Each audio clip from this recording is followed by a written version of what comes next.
now called to order. Let me direct the committee secretary to acknowledge our resource persons for today. Thank you, Mr. Chair. Good morning and happy Valentine's to everyone. For the second public hearing on the analysis of the PISA 2022 result for the Philippines, we would like to acknowledge our resource persons. From the Department of Education, we have ASEC Alma Torrio, the Assistant Secretary for Curriculum and Teaching, and Director Laila Ariola from the Bureau of Learning Delivery. From the DepEd National Capital Region or DepEd NCR, we have the Regional Director, Director Jocelyn Andaya. From DepEd Region 4A, we have the Chief Education Supervisor, Dr. Virnaline Nama. From the DepEd Cordillera Administrative Region or DepEd CAR, we have Dr. Estela Carino, the Regional Director, and Dr. Nover Keith Limente. From the Commission on Higher Education, Technical Panel for Teacher Education, currently present is Mr. Erickson Reyes, but we're still waiting for Dr. Edison Fermin, the chairperson. Good morning, sir. From the Philippine Institute for Development Studies or PIDS, we have Dr. Michael Ralph Abrigo and Mr. Edmar Lingato. From the Assessment, Curriculum, and Technology Research Center or ACTRC, we have Dr. Kevin Carl Santos, Senior Research Fellow and also an Associate Professor at the Educational Research Area of the UP College of Education. From the Southeast Asian Ministers of Education Organization, Regional Center for Educational Innovation and Technology, or CIMEO Inotech, we have the Center Director, Dr. Leonor Magtoles Briones, who is also the former Secretary of DepEd, and Dr. Josdado M. San Antonio, Manager of the Educational Research and Innovation Office, or ERIO. From the Second Congressional Commission on Education, or EDCOM2, we have Attorney Joseph Noel Estrada, the Chief Legal Officer. From the Philippine Normal University, we have Dr. Marilyn Balagtas, Vice President for Academics, and Dr. Gladys Nivera. From the University of the Philippines College of Education, in UP Diliman, Quezon City, we have Dr. Liza Marie Olegario, Associate Professor of Educational Psychology. We're still waiting for the representatives of UP, Open University Faculty of Education, and OECD, or the Organization for Economic Cooperation and Development, who will join us 1 p.m. via Zoom. Thank you, Mr. Chair. Thank you, Comsec. And once again, thank you for joining us today in this motu proprio hearing on the 2022 PISA results. And happy Valentine's Day to all. Thank you for spending time with us. And tonight you can spend time with your dates. No? But, well, Valentine's Day is the day of love. And we're all here because we love our school children. We love to see them grow as productive citizens. We love to give them the right education and the and quality education that will help them strive throughout their lives. So we're here to analyze the results of the 2022 PISA. We started off last week to look at the overall scores. But today we will go into the contextual variables that was included in the report. They have a lot, no? They have about 80 plus contextual variables. And it will take time for us to go through them all. But we only want to focus on some low-hanging fruits that we can look into and improve on that will also improve learner outcomes and learner performance.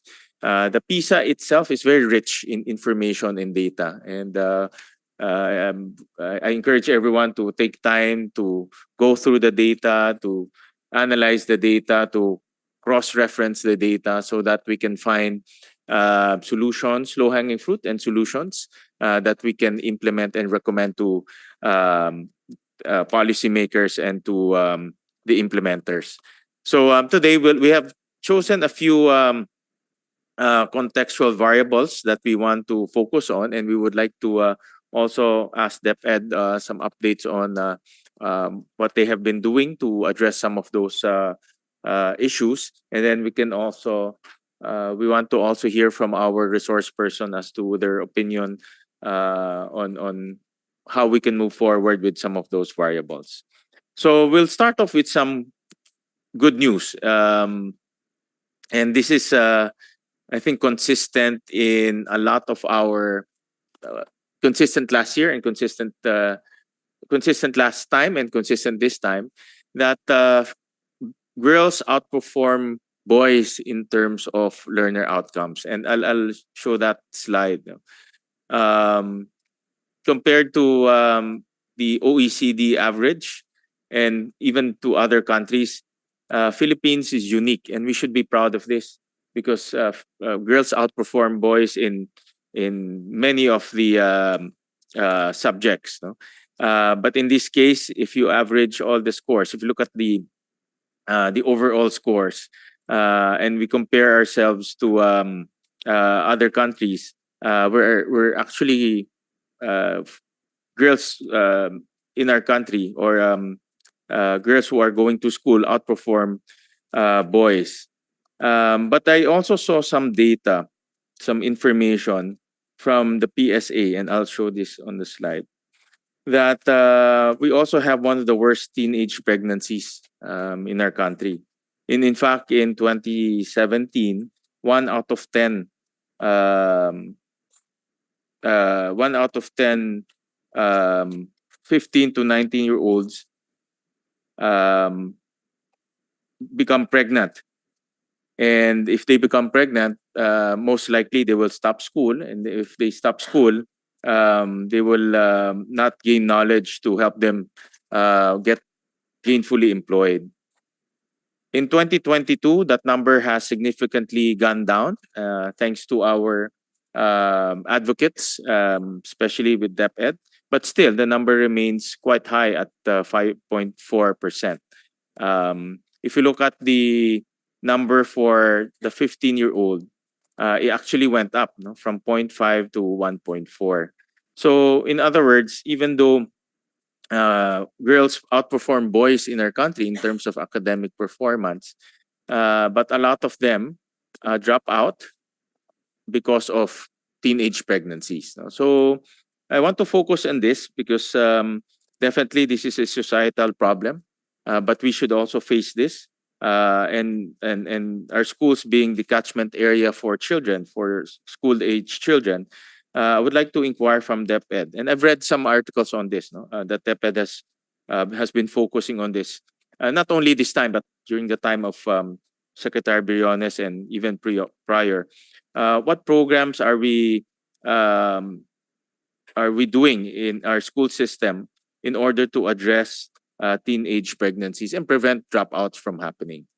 So I would like to address that to DepEd, to anyone who can respond to that query.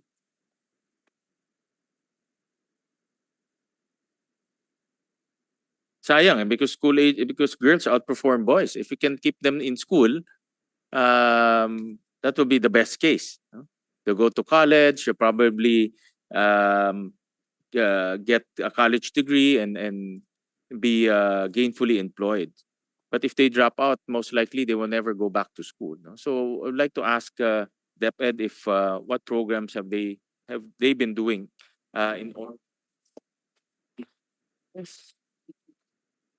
Yes, good morning, Senator, and to all the resources speakers. Good morning, Senator Binay.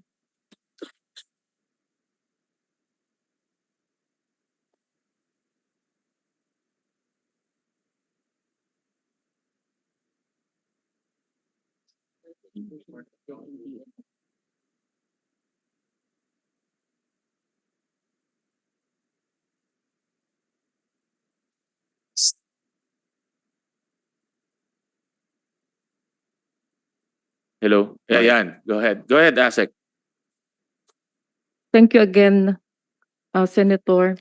But before anything else, again, let me extend my warmest greetings to Senator Win and Senator Binay. And of course, I would like also to give my special greetings to my former bosses, Secretary Liling and my USEC dads, and again to all uh, the resources speakers. As to the present concern on teenage pregnancy, one measure that we had undertaken is the issuance of a DepEd policy on the implementation of the comprehensive sexuality education.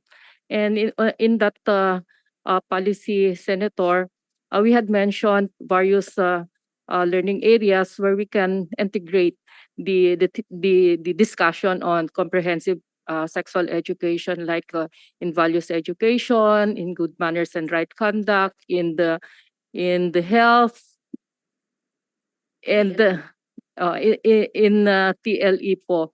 As to the concern on the possible dropping out of our victims, or I don't know what's the proper term for them for now, we have these flexible options for our learners, one of which is the provision of alternative delivery mode. And so we had created our ADM roadmap, wherein part of the roadmap is the provision of learning resources, as well as the learning the appropriate learning delivery for those learners who are in special circumstances, like the learners that you had mentioned earlier, sir. Thank you.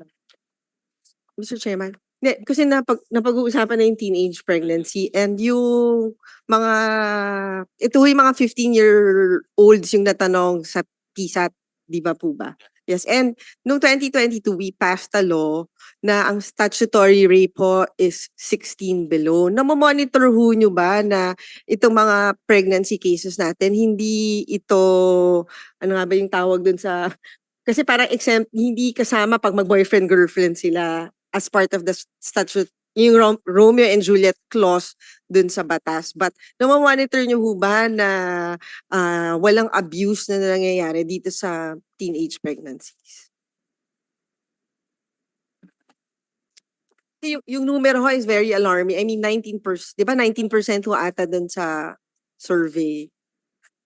Yung cause of dropout is because of pregnancy. Yes, Senator Binay, I also, when I was a former regional director, I asked the same question, whether we had documented yung mga cases na ganon. But unfortunately, I don't know, there is another strand which takes charge of that concern, our operations strand. But and this can also be confirmed by our regional directors who are attending this meeting. But during that period po, ma'am, I was asking for a data ng mga victims na ganon, and unfortunately the information that I got was yun nga, parang ayaw pa ring lumantad yung mga ganon na concern. But now we are doing we are addressing that issue by reaching out to the parents as well as to the learners mismo po. Kaya nga po, Senator, I mentioned about the possibility of enrolling them, making use of our flexible learning options like ATM. As to the abuses, yes Kasi po. kung hindi siya Romeo and Juliet, may criminal liability yung nagbuntis Opo. dun sa bata because of that new law na ang statutory rape 16 and below. So wala ho kayong parang protocol na kunyari may 16 below na nabuntis na bata, na may convergence kayo with DSWD na kailangan home visit nila yung bata and i-probe kung sino ba yung nagbuntis. Wala pa hong ganong ano ba yan? Protocol with DSWD and DepEd.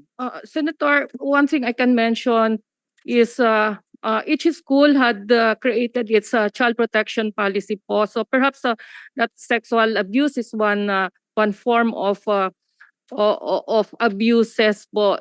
And this covers yung teenage pregnancy, which may be reported to the Child Protection Committee po. And that committee is headed po by not only our internal stakeholders, yung mga school head po natin, but yung members po ng community. And one of the protocols po is victims as reported to the Child Protection Committee will be referred to the proper offices po, like DSWD or PNP, Department of Health.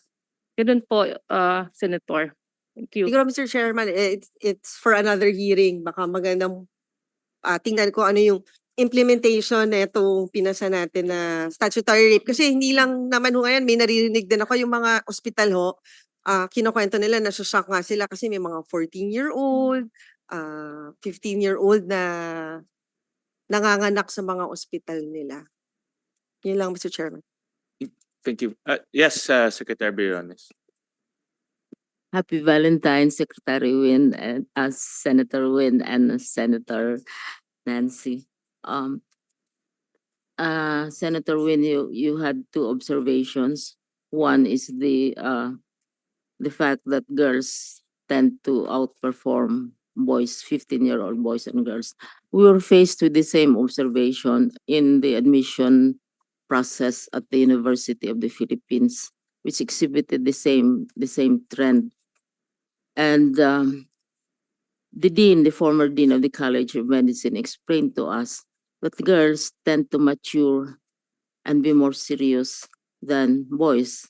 And boys, of course, were starting to get more interested in girls. But then, as they mature further and go on their further studies, then the boys usually catch up or even excel. But at the particular age, the seriousness of the girls, the maturity of the girls tends to be earlier. Secondly, on the matter of reproductive health, we started this. We were very concerned, of course, because it was already a growing problem, and we had very long debates, and we issued memoranda and orders and so on.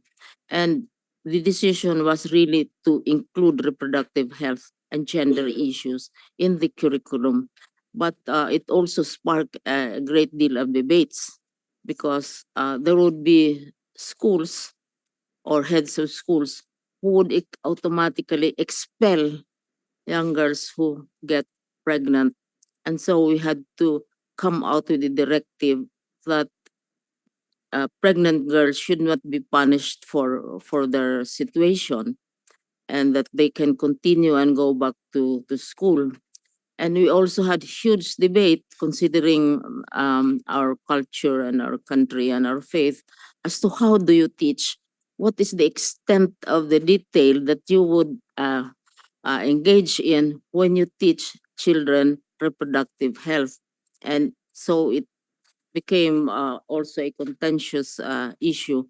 But the important thing is that we wanted not only the girls, because it takes two for a girl to get pregnant, not only the girls, but the boys should also have exposure to reproductive health. And we started that as a regular part, but not expelling students who get pregnant and giving them the opportunity. When we strengthen the alternative learning system, girls would go to school in alternative schools, bringing in their babies. And I have seen girls graduating with their babies in tow, carrying their babies, because we should never punish girls, young people, for the situation that they are in by special circumstances.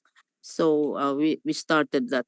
But the debate is, what is the extent to which you illustrate the various aspects of reproductive health, especially in our system where many of our teachers are either young teachers or mature single teachers who may also not be in a position, who don't have the desire to go into details on grounds of faith, on grounds of practice.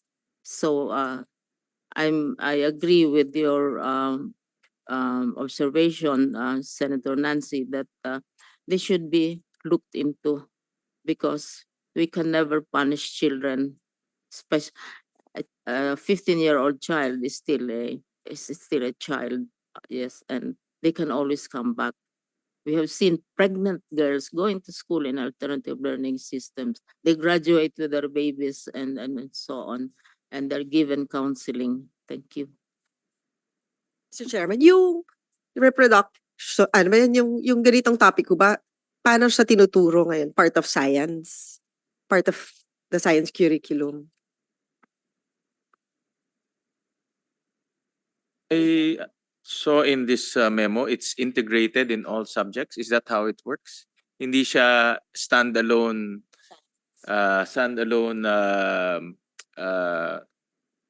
standalone subject or standalone seminar. I remember when I was in high school, moving from elementary to high school. I remember in our school we had a parang a intro or a standalone parang seminar siya. It's not a subject, no? It's just a few days in a month, no? Just to enlighten us on sex education as well as sexuality. Tsaka Mr. Chairman, parang meron din yung mag-aalaga ka ng itlog ba yun? Or tapos, or ano yan, yung balloon na may water. Kunyari yun yung baby. Para lang to teach the kids kung gaano kahirap mag-alaga ng kung gaano kahirap magkaroon ng baby. So parang ako kung ganun pa rin yung, may ganun pa rin style of teaching. You wanna answer the question? Yes po, Senator Win and Senator Nancy. We confirm that it is not a standalone subject. It's not a separate learning area. As you may know, we have 9 learning areas po. Now 8 for the Matatag curriculum. But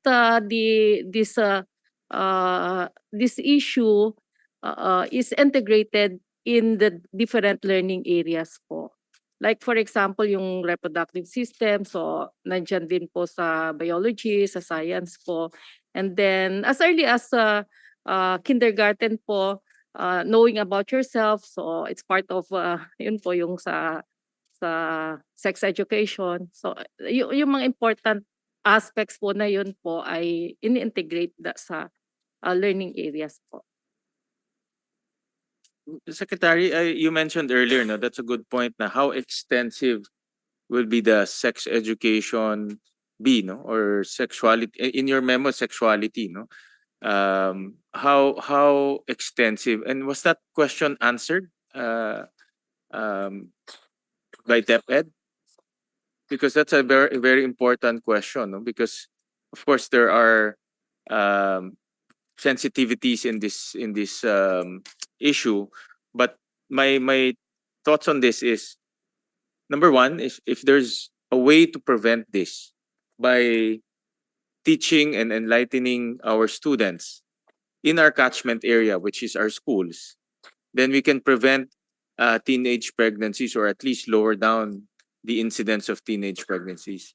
And the other one, if we cannot prevent them, no, nangyari na yan, then what are the mechanisms for them to go back to school? No? And this is where the alternative learning system comes in. So my first question is, the comprehensive sexuality education net now, which is embedded in many of the subjects, is that, from your analysis, an effective way of prevention?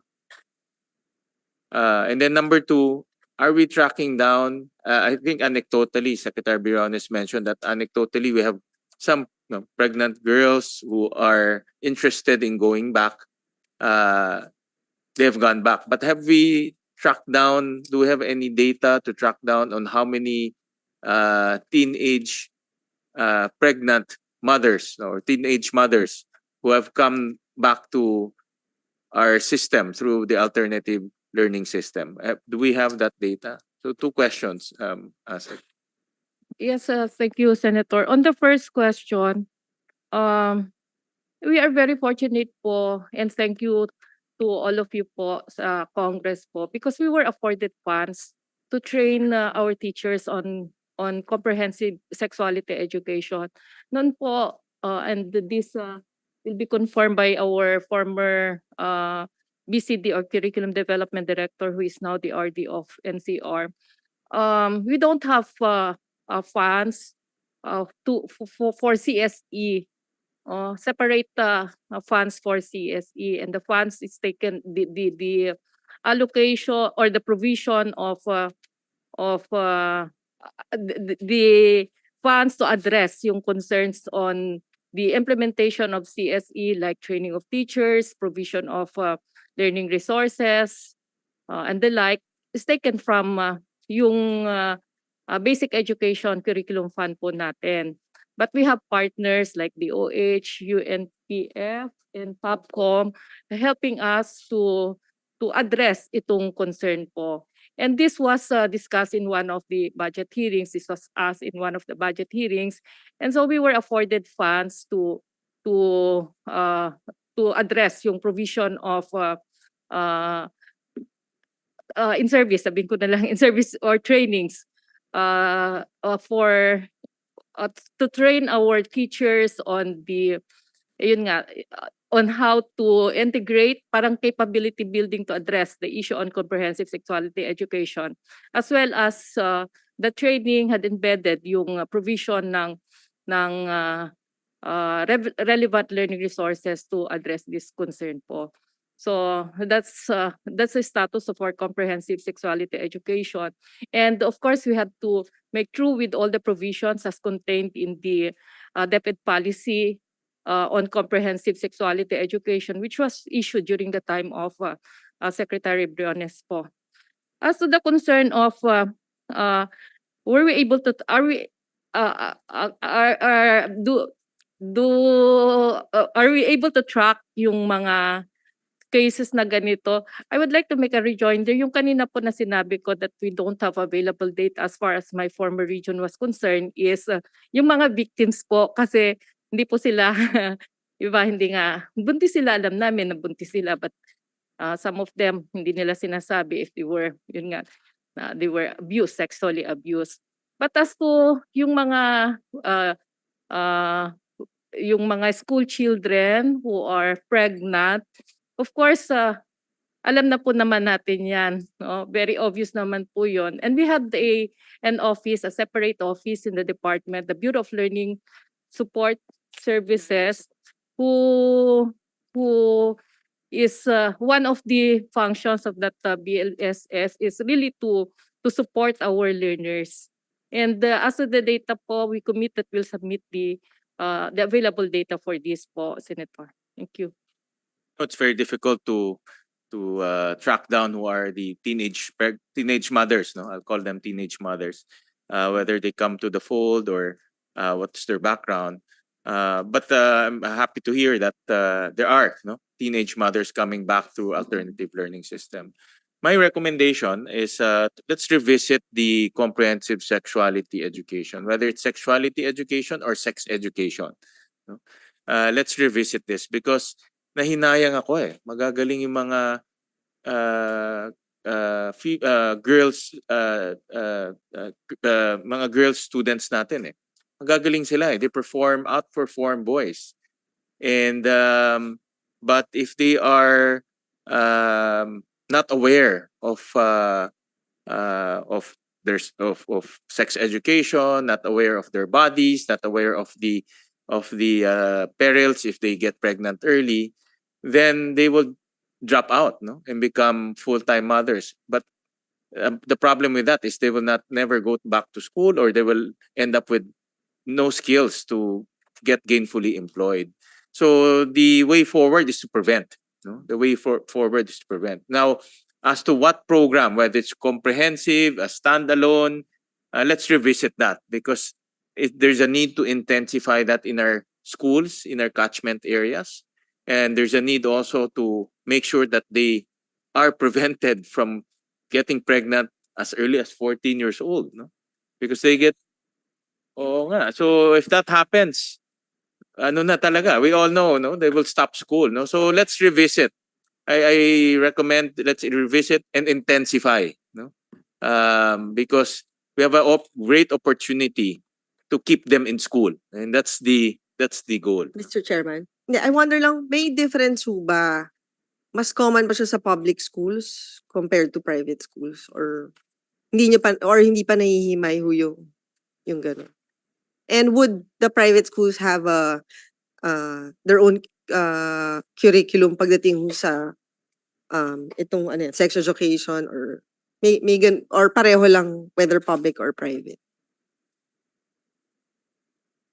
anecdotally, mas marami sa public, I would assume. There's also, I think some parents in the public schools, they come from low-income families. They tend not to, ito observation ko, being a former local chief executive, they don't talk to their kids about these things. No? There's certain yung nahihiya ba, no? Yung kultura natin nahihiya. So, in my observation, it happens mostly in our public schools. No? But then again, if you have data to share with us, then we can analyze that as well. Yes, go ahead, Dr. Karim. Yes, good morning, Senator Win, Senator Binay, and to everyone. I would just like to share, I think because for Cordillera Administrative Region, I don't know, I don't have the recent, but in the previous data we have discussed, we have a lot of teenage pregnancy in CAR. And when we were discussing this, we were able to identify a certain province that has a lot of learners affected by this. And we have identified also the municipality. And because of this, we partnered. No, I think for this one, we really need to partner with the local government unit, with the SWD and POPCOM. And with POPCOM, no, we had a MOA on comprehensive sexual education. We even have a module, and then they were able to provide funds for the training of teachers, no, for the implementation of this. And then we have identified the municipality where it should first be done, and that is the municipality with the greatest number of teenage pregnancy. And we have also partnered with an NGO because in CAR we still have that part of culture that it's a no-no to mention about if you're a victim of this, especially if it is a relative, no. And there is this it was discussed that it should be known, it should be known to the, or the this learner should be morning, Senator Win. Me acknowledge the beauty queen and the most in love Senate President Pro Tempore, Senator Lauren Legarda. Welcome and happy Valentine's. I can see that you are well dressed for the occasion. Mr. Chair, yung mga walang Valentine ay sumisigaw na lang ng hula. Oh, sige. Anyway, I'm here to listen and to be educated and to be able to help and support. Yes, I actually read the preliminary report, but please continue. Thank you. Dr. Carino. Yes, thank you.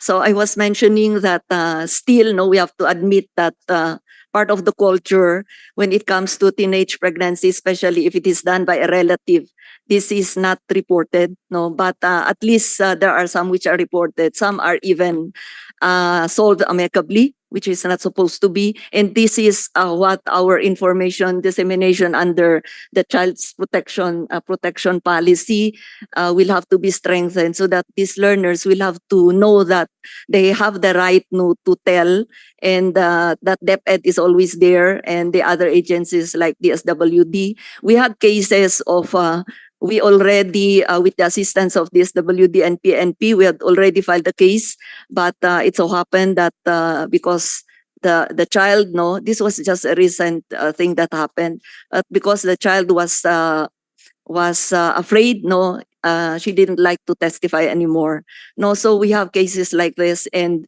because of this, we have established in our own region what we call a program which is termed Salaknip Tanamnama, which means protection and hope. And some of the victims of this rape cases as well as teenage pregnancy are taken, and then they are among the they are among those who are under this program, and part of the program would be to educate them, and we get them back to school through the ADM. And we still have a number of learners. Just last month I went and then I saw some of the learners taking their tests, and they are under ADM. So in short, this problem is not just DepEd, but the other agencies involved will have to have a collaboration. Thank you, Senator. Thank you, Dr. Crino. That's why we recommend to revisit and intensify the comprehensive sexuality education program, and also emphasize on the sexual on the sex education portion. Whether it's going to be a standalone module or integrated, what's important here, the goal is to prevent and hopefully enlighten, no, our teenagers. Senator Binay mentioned earlier, they should also understand the economic consequences. No? For example, if you get pregnant, there are also financial considerations like raising a child, buying food and milk for your baby. You know, so all of this might not be in the minds of teenagers, but they should be enlightened that when you get pregnant, all of these considerations should be given a lot of importance. No, so let's revisit and intensify. Siguro to add din, Mr. Chairman, kailangan din natin ituro kung kailan na siya nagiging abuso. When, di ba? Yeah. Kasi hindi rin alam ng bata na pag yung kamag-anak mo na pala yung gumagawa or I mean, okay lang. Di ba? Dapat turuan din natin sila when does it become parang abusive yung ganong relationship. And siguro ang hirap din, Dr. Carrillo, dun sa lugar nyo kasi I would assume it's a small community, di ba? So, paano maiiwasan ng bata yung nag-abuso sa kanya? So, kaya siguro may hesitation din to file cases. And baka dito lalabas yung importance din nung parang may dormitory for the kids para they'll be in yung mas mafe-feel nila na they're in a safe environment compared to bringing them back to their homes. Yun lang po, Mr. Chairman.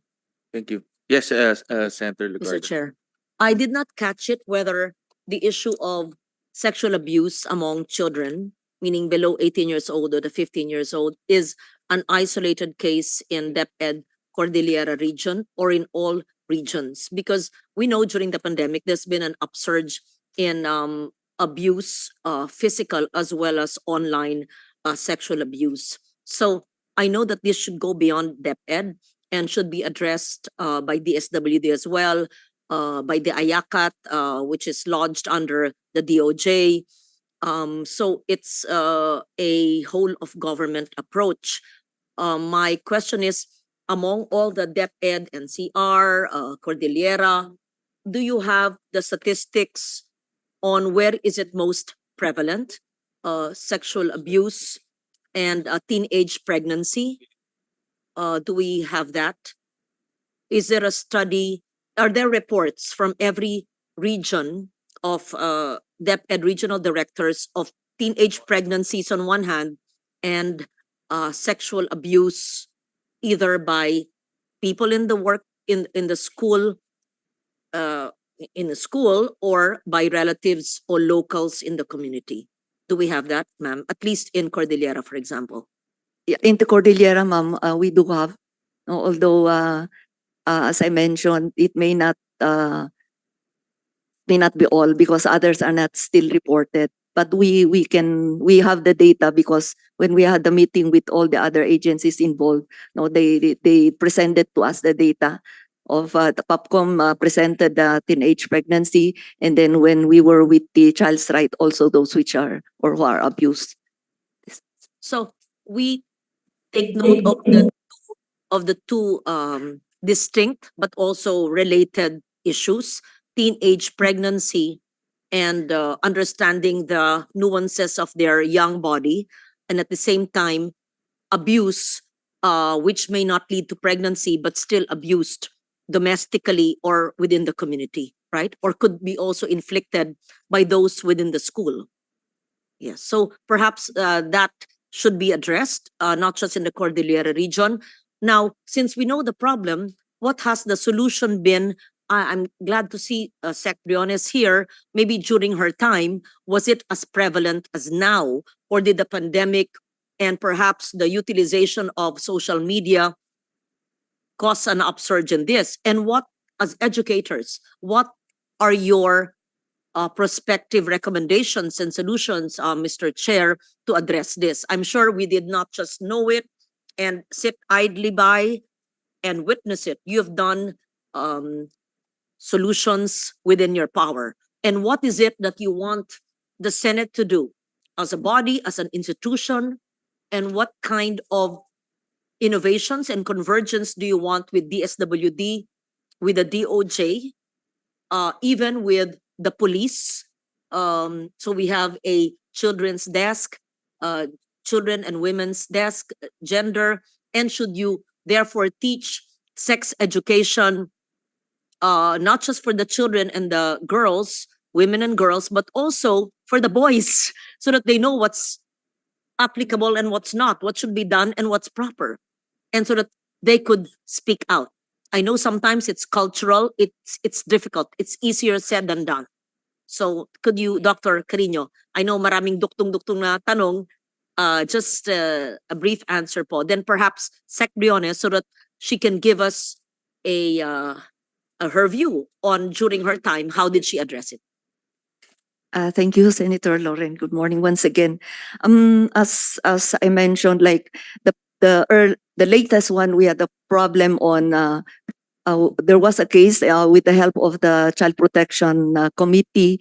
No, there was a case which was filed already, but because this child was afraid, then she retracted her statement, and that is where we need the help of the DSWD. So Senator, we if it is possible to really come up with a committee involving all of this, that everyone will work, and we should not work individually, but as committee collaboration, so designated or identified agencies, no, which will really address this problem on teenage pregnancy, aside from this abuses done, especially on rape, and if possible, for what will LGU do to remove that culture of bain in our dialect is shame. Yeah.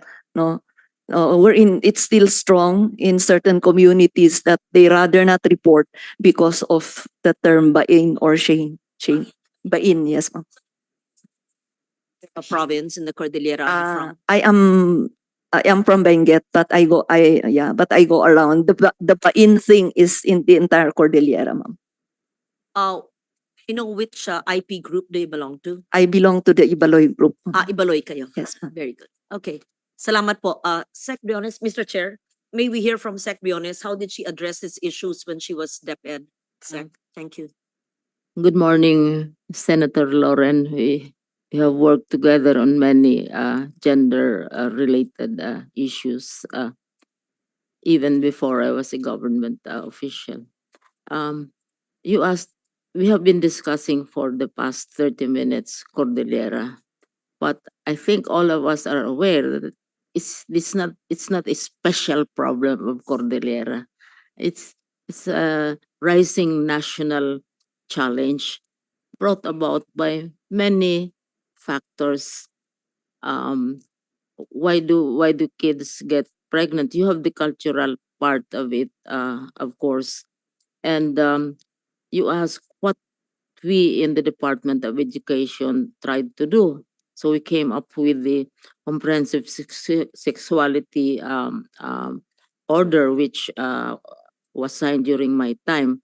But I agree that we have to have a deeper look at the sexual education part of it, because it's really a general declaration on gender, which was passed during my time. Um, then we also have to consider the cultural aspect.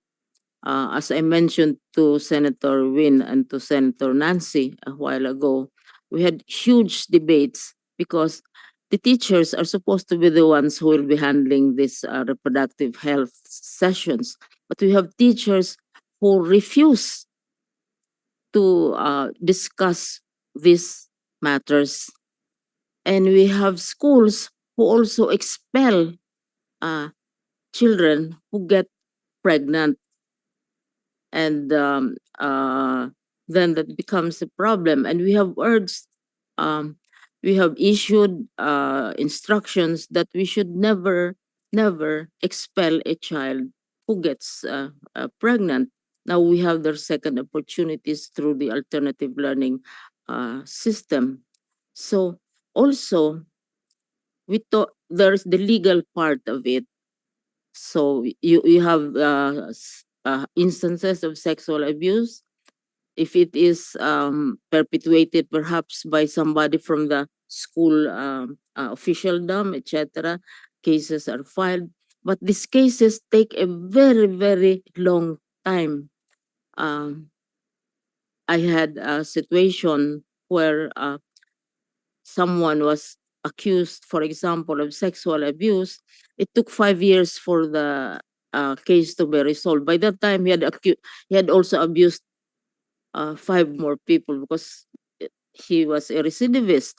And so I also instructed legal at that time, if it is a case of sexual harassment or if it is a case of abuse of children, it should be acted on ASAP. Don't wait for the usual expected, accepted delays in investigation and the processes.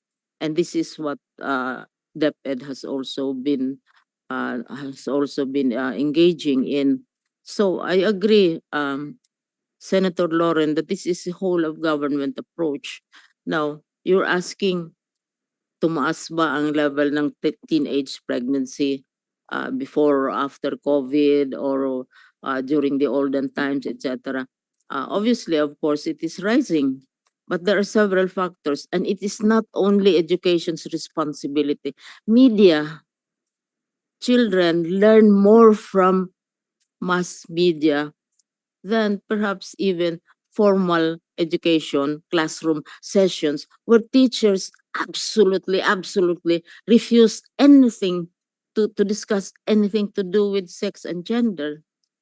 You were also, I was quite delighted with the use of your phrase, the nuances of the human body. Well, there are groups which are absolutely against discussing the nuances of the human body.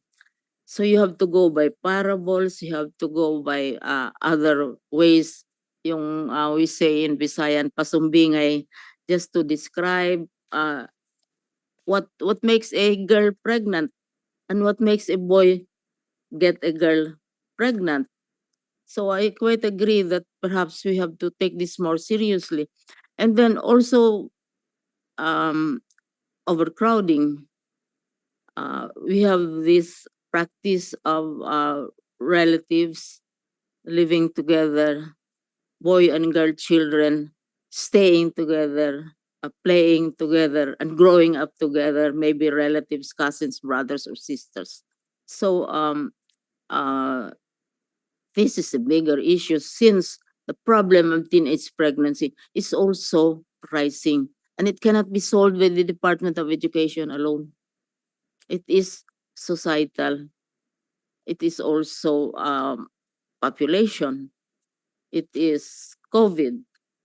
And there are civil society organizations which teach children, especially girl children, how to distinguish when one is touched, whether it is a malicious touch or what, how to protect themselves, and going out with strangers and so on and so forth.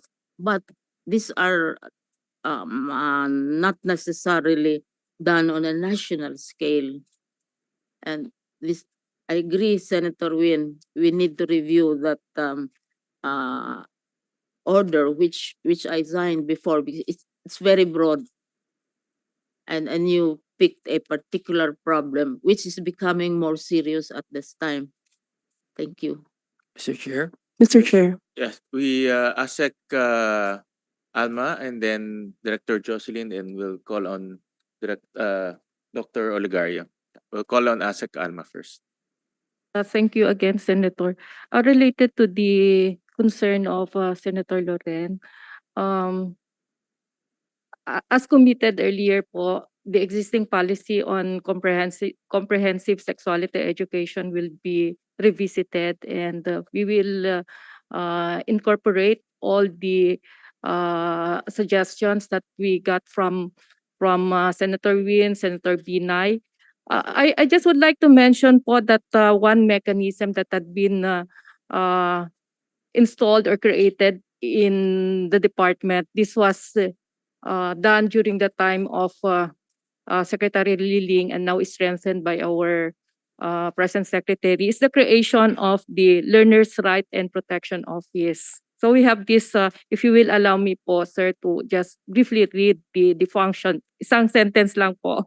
The CPU, this office envisions, the Child Protection Unit is an office created to strengthen the implementation of the child protection policy. This we had already mentioned earlier, and to establish a mechanism to fully operationalize, implement, and coordinate programs, projects, and activities pertaining to child protection. The CPU, or the Child Protection Unit, envisions that learners in the Philippines are protected from violence, exploitation, discrimination, bullying, and other forms of abuse in schools, where their right to quality and inclusive education is respected, promoted, and fulfilled. So what we are saying po is we already have this office, but the need to strengthen the operationalization of the unit or the office for us to address these concerns po. And the DepEd also had launched also the anti-child abuse helpline po. So meron po tayong dedicated desk for our stakeholder, for our victims to report yung mga cases na ganito po. Thank you. Thank you, ASEC. And then we call on Director Andaya, then Dr. Oligari, and then Attorney Estrada. Good morning, Senator Win, Senator Nancy, and Senator Lauren, and everyone. As mentioned by ASEC Alma, I headed the Bureau of Curriculum Development before I transferred to NCR as its regional director.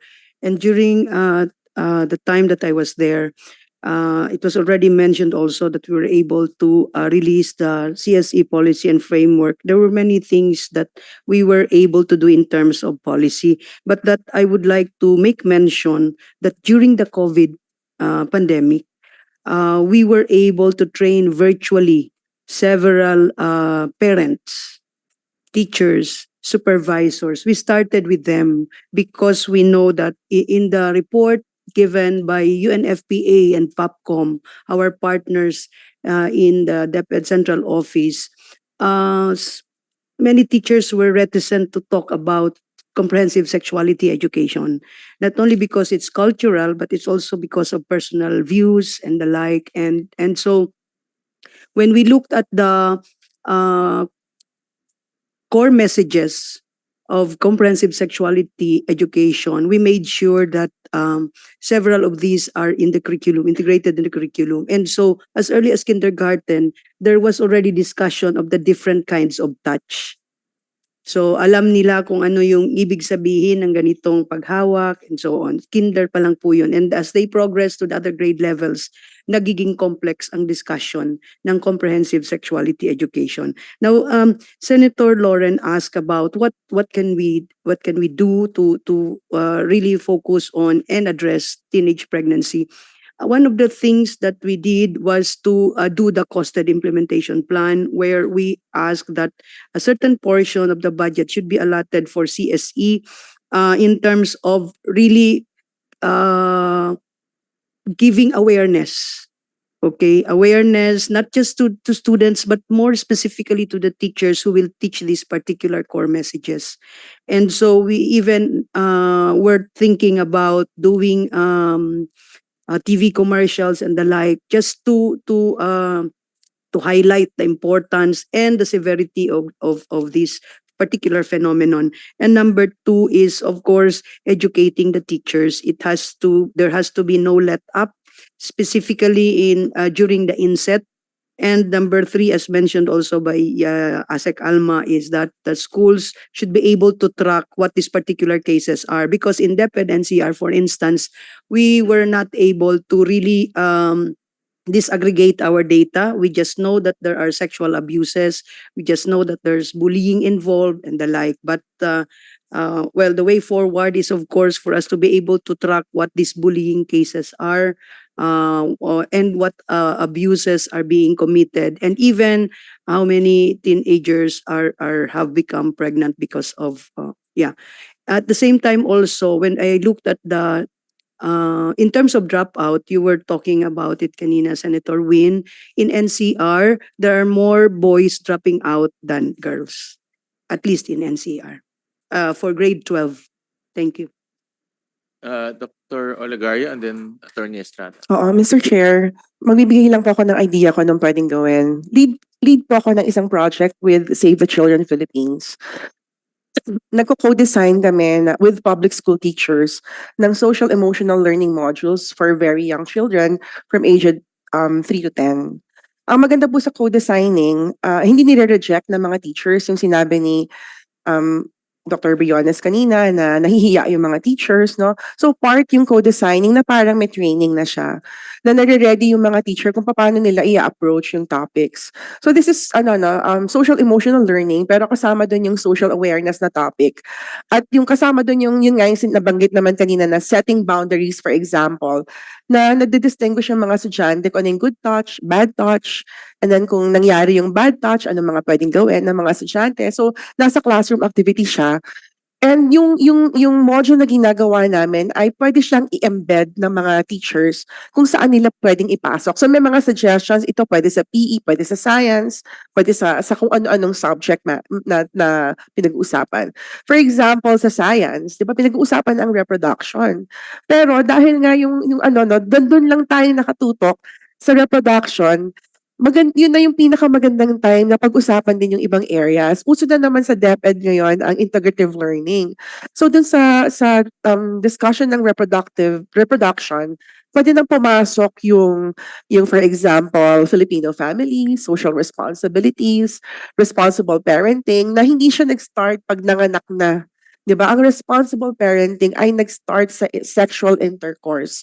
So pumapasok na din doon yung values education. Yun yung nabanggit ko last week na pag nagturo ng science, ng math, hindi naman siya yun lang.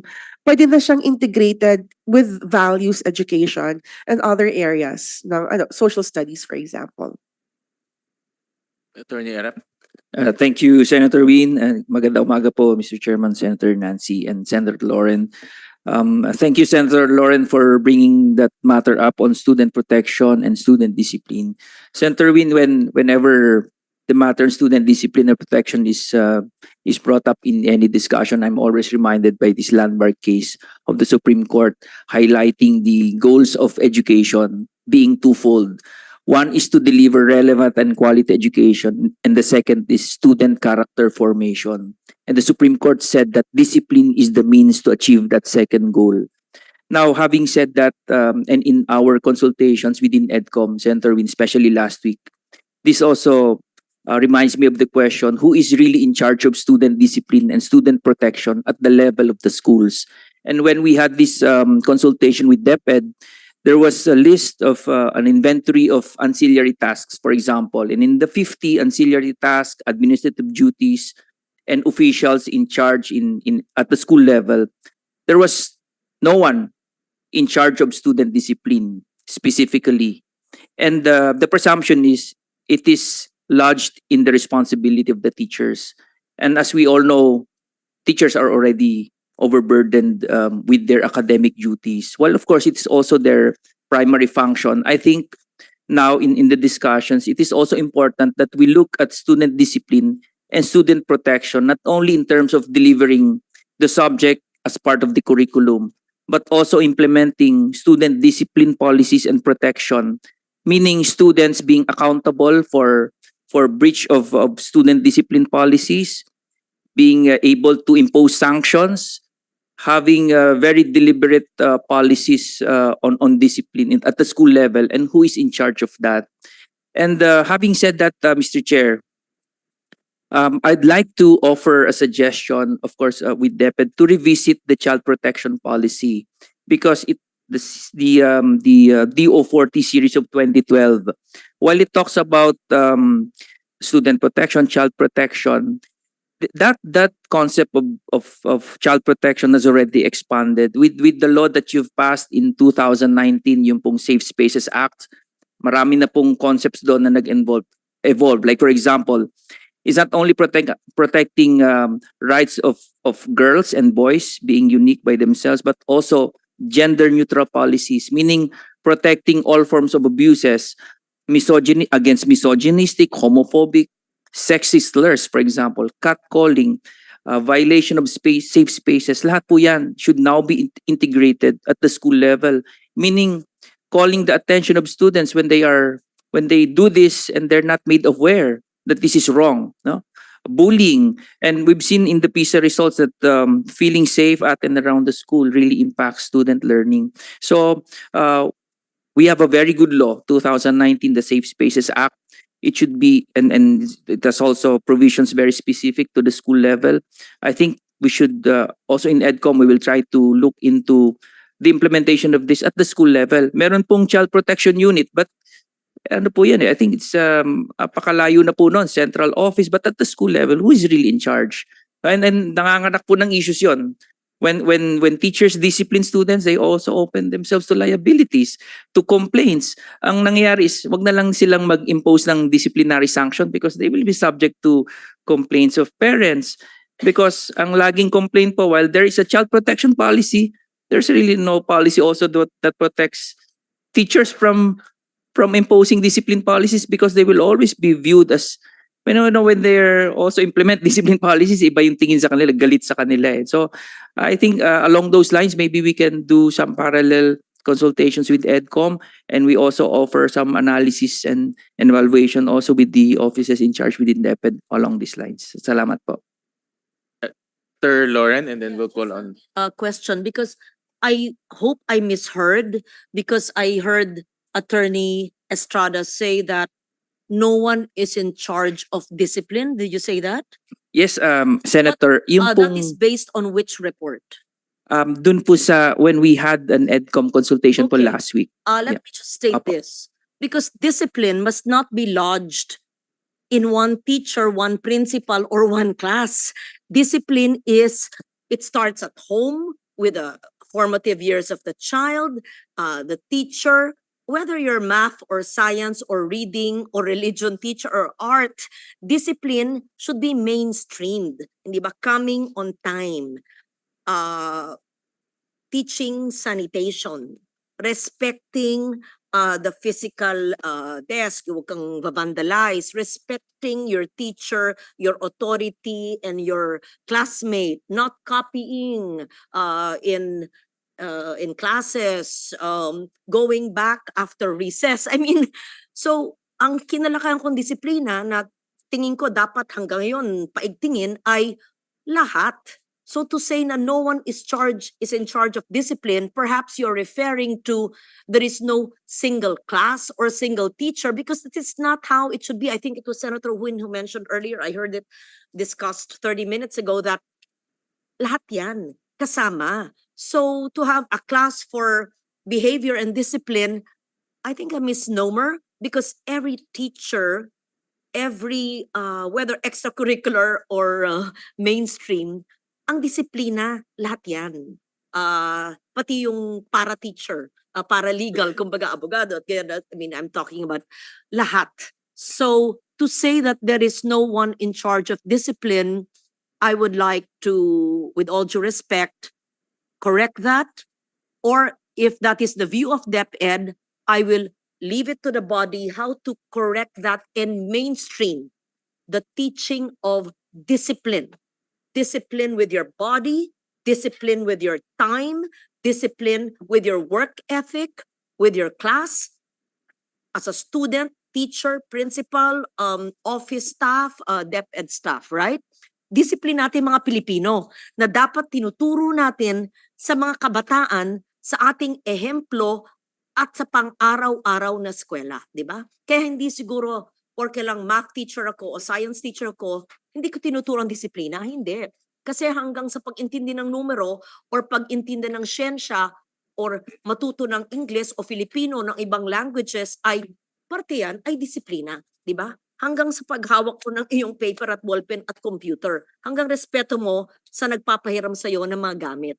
It should be really parte na. Hindi separate class ang good behavior and discipline. Hindi. Lahat. Magsimula sa principal, sa dekano, sa may-ari ng eskwelahan, sa regional director, sa teacher, sa tumutulong sa bata, lahat. Sa nagbubukas ng gate ng eskwelahan, lahat. Tayong lahat, kultura. Kaya dapat i-mainstream natin at gagawa tayo, hindi kailangan telebisyon. Wala na pong nanonood, konti na lang. Social media Imbes na makita nila ay pornografiya na bumubulusok na lang sa mga telepono natin alam, ay gawa tayo ng content na hindi kailangan totoong tao kasi otherwise, pag makita mga muka na animation, na simpleng-simple o parang mga drawing. Magpa-contest tayo, malikhain, let's be creative on good behavior and discipline. In short, good morning class. What are the ways to show your discipline at work and at home and at play? Let them be creative by respecting this. Or let's see, if I were a teacher, I would say, ano ang disiplina? Ganun. I'm not a teacher. I'm just trying to give what I believe should be mainstreamed in every class, whether in public or private education.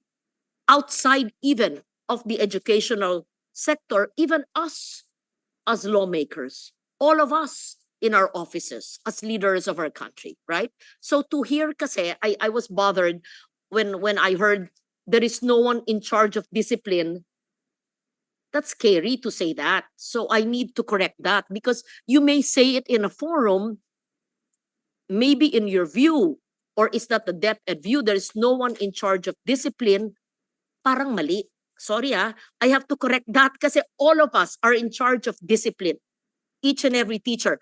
Maybe I misheard. So if I misheard, at least I gave my point. Because all of us are in charge of discipline, each and every one of us, whether we are a teacher or not a teacher.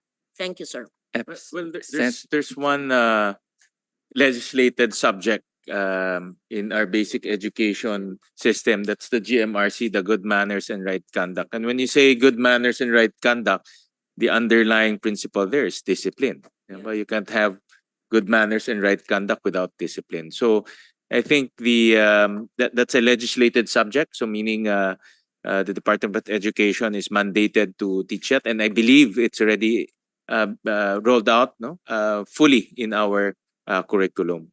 So we'll call on Senator Win. Dr. Balagtas. Sen- Sige, rejoinder and then Yeah. Yeah. Yes, a very short manifestation, Your Honor. I apologize, Senator Lauren, if I wasn't very clear on that.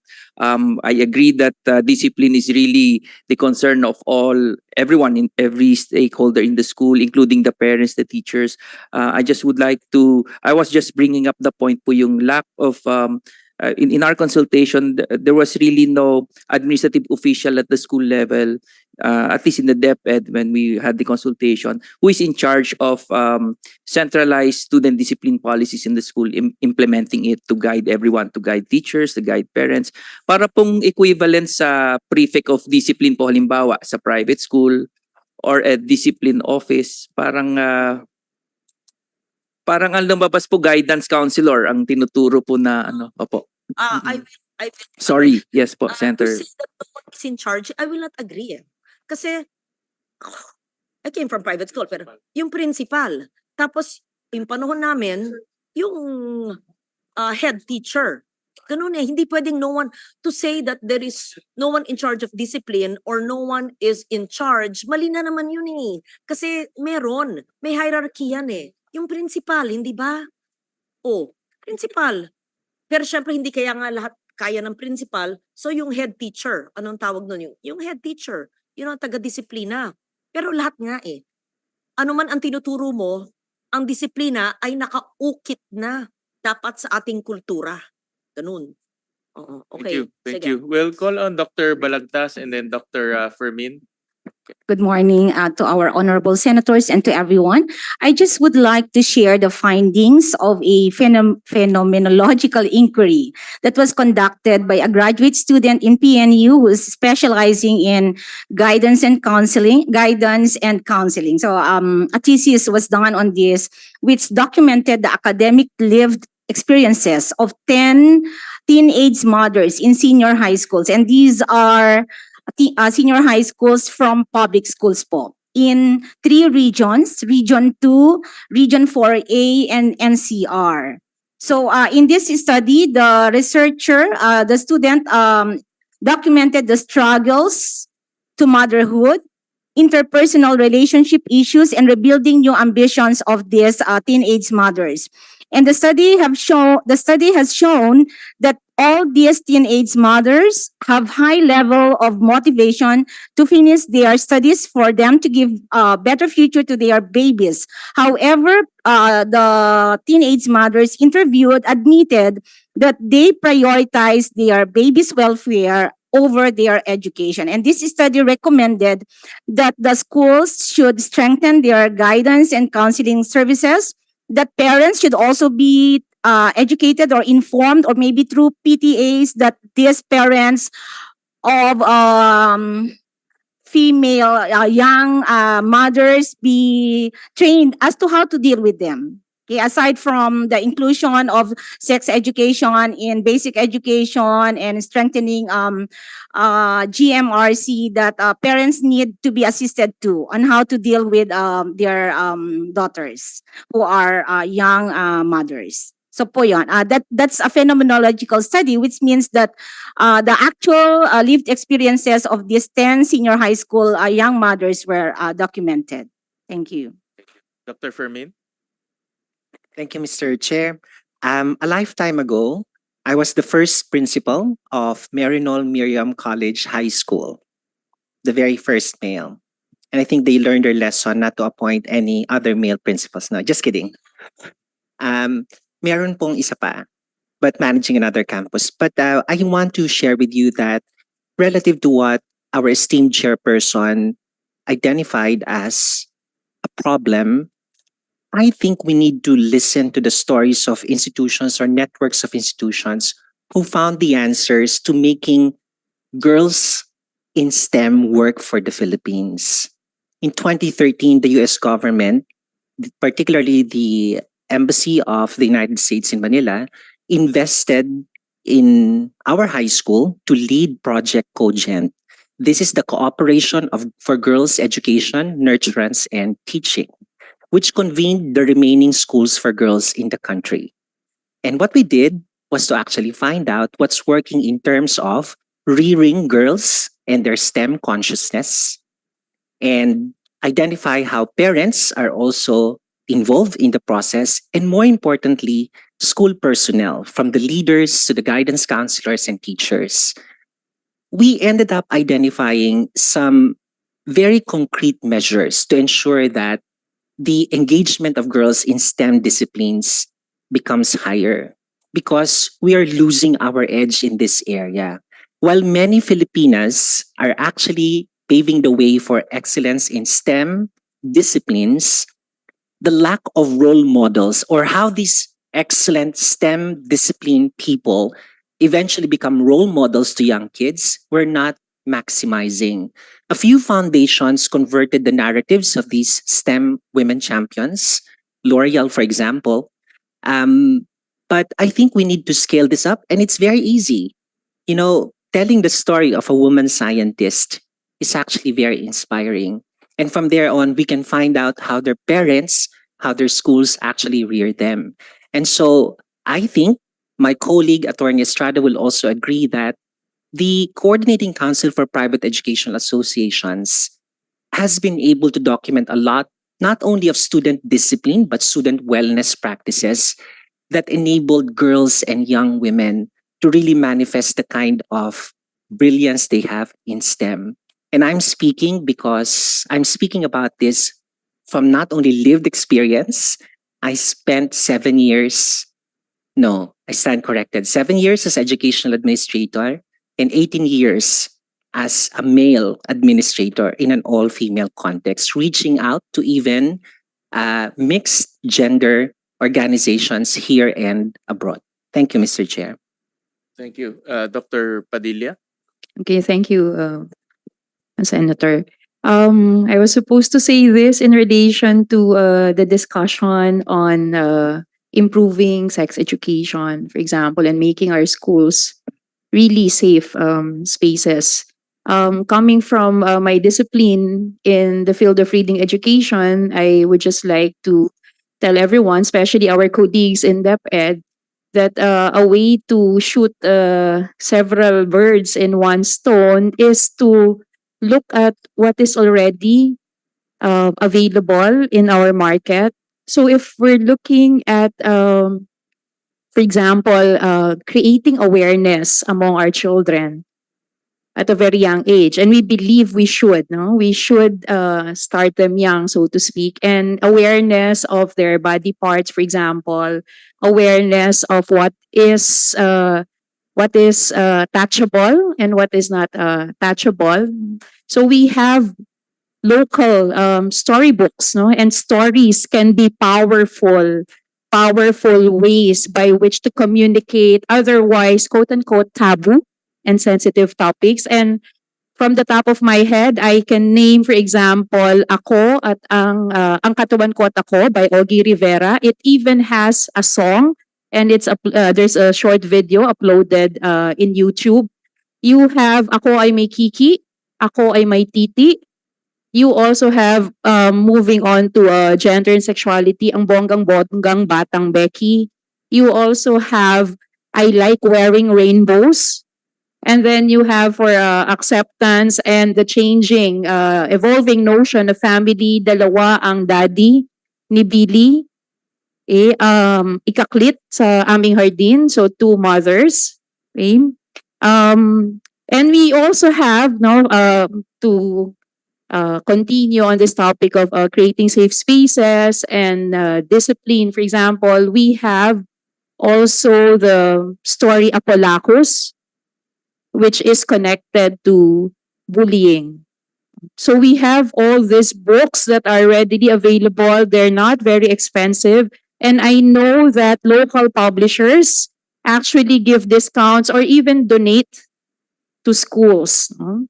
And like Senator Lauren Legarda said earlier, because of the surge in sexual exploitation of children at the height of lockdowns, no, you had fortunately published during those dark days stories like Niña Inocente and also Ang Misteryo ng Patong-Patong na Damit ni Julian, which are both on online sexual exploitation of children.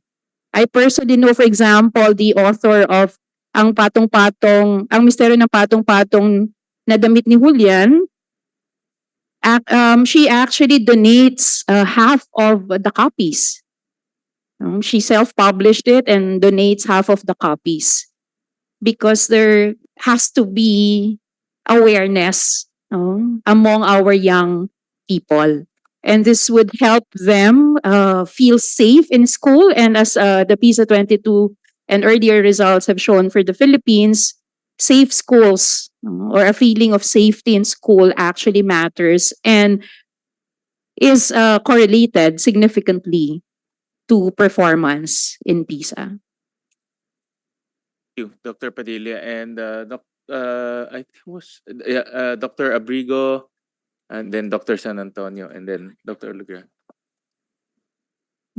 Thank you so much, Senator Win, Senator Nancy. Sometime during the pandemic, we did an FGD. We were looking at comprehensive sexuality education, how it's implemented in schools and in DOH and PIA and other agencies. But the main lessons that we gained from our FGDs with teachers was that they needed help dun sa pagtuturo ng comprehensive sexuality education. Because during that time, baka superseded the information na alam ko. But during that time, kung sabi ng mga teachers, hindi nila alam kung ano yung age and development appropriate na sexuality education.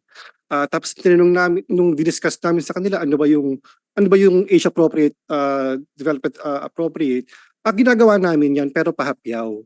So when we asked them ano yung gusto nilang tulong para magawa nila yung maturo nila yung comprehensive sexuality education, tatlo yung sinabi nila. At baka meron na nga itong this time. During that time, gusto nila ng curriculum na naka-integrate na yung sexuality education mismo. Susundan na lang nila gusto nila ng teacher guide, explicit na ito comprehensive sexuality education to, at gusto rin nila ng training kasi during that time parang hindi pa siya masyadong laganap. Tapos nag-raise din sila ng baka kailangang i-increase, improve strengthen yung psychological services ng school. Kasi ang sabi nila during that time, minsan yung mga guidance counselors, mga teachers din sila at hindi sila trained para gawin yung mga dapat na services, psychological services. And when we were doing field work during that time, meron kaming mga nakita na mga masayang mga activities na ginagawa ng mga LG. For example, in Leyte, they had this para mga puppet show na madaling intindihin para sa mga bata. Ano ba yung sexuality education? Ano ba yung rape? Ano ba yung paano na ba nabubuntis? Mga puppet to, tapos nakapanood kami ng isang ganun. Tuwang-tuwa yung mga bata. But I guess one of the missing parts siguro nito is that although marami tayo interventions like yung puppet, safe spaces, peer-to-peer mentoring, hindi masyado sigurong nado-document alin dito yung actually effective. Kasi syempre may pera ito, pero alin dito yung actually nakakapag yung mga bata hindi sila nabubuntis or mas lower the chances of getting pregnant, of getting of marrying early. So and part of that maybe is that mahirap gawin yun in this case. But in our studies, one of the interventions that we found effective was actually the senior high school na policy, because what we found dahil yung mga bata na required na umattend ng senior high school, they actually delayed their marriage. They are less likely to have children. Thank you po, sir. Thank you. Dr. San Antonio. Good morning, Senator Win. I just would like to share an intervention the center is doing now, the CMU Inotech. We're doing a project on online sexual abuse and exploitation of children. And the intervention we hope to offer is on social and behavior change communication.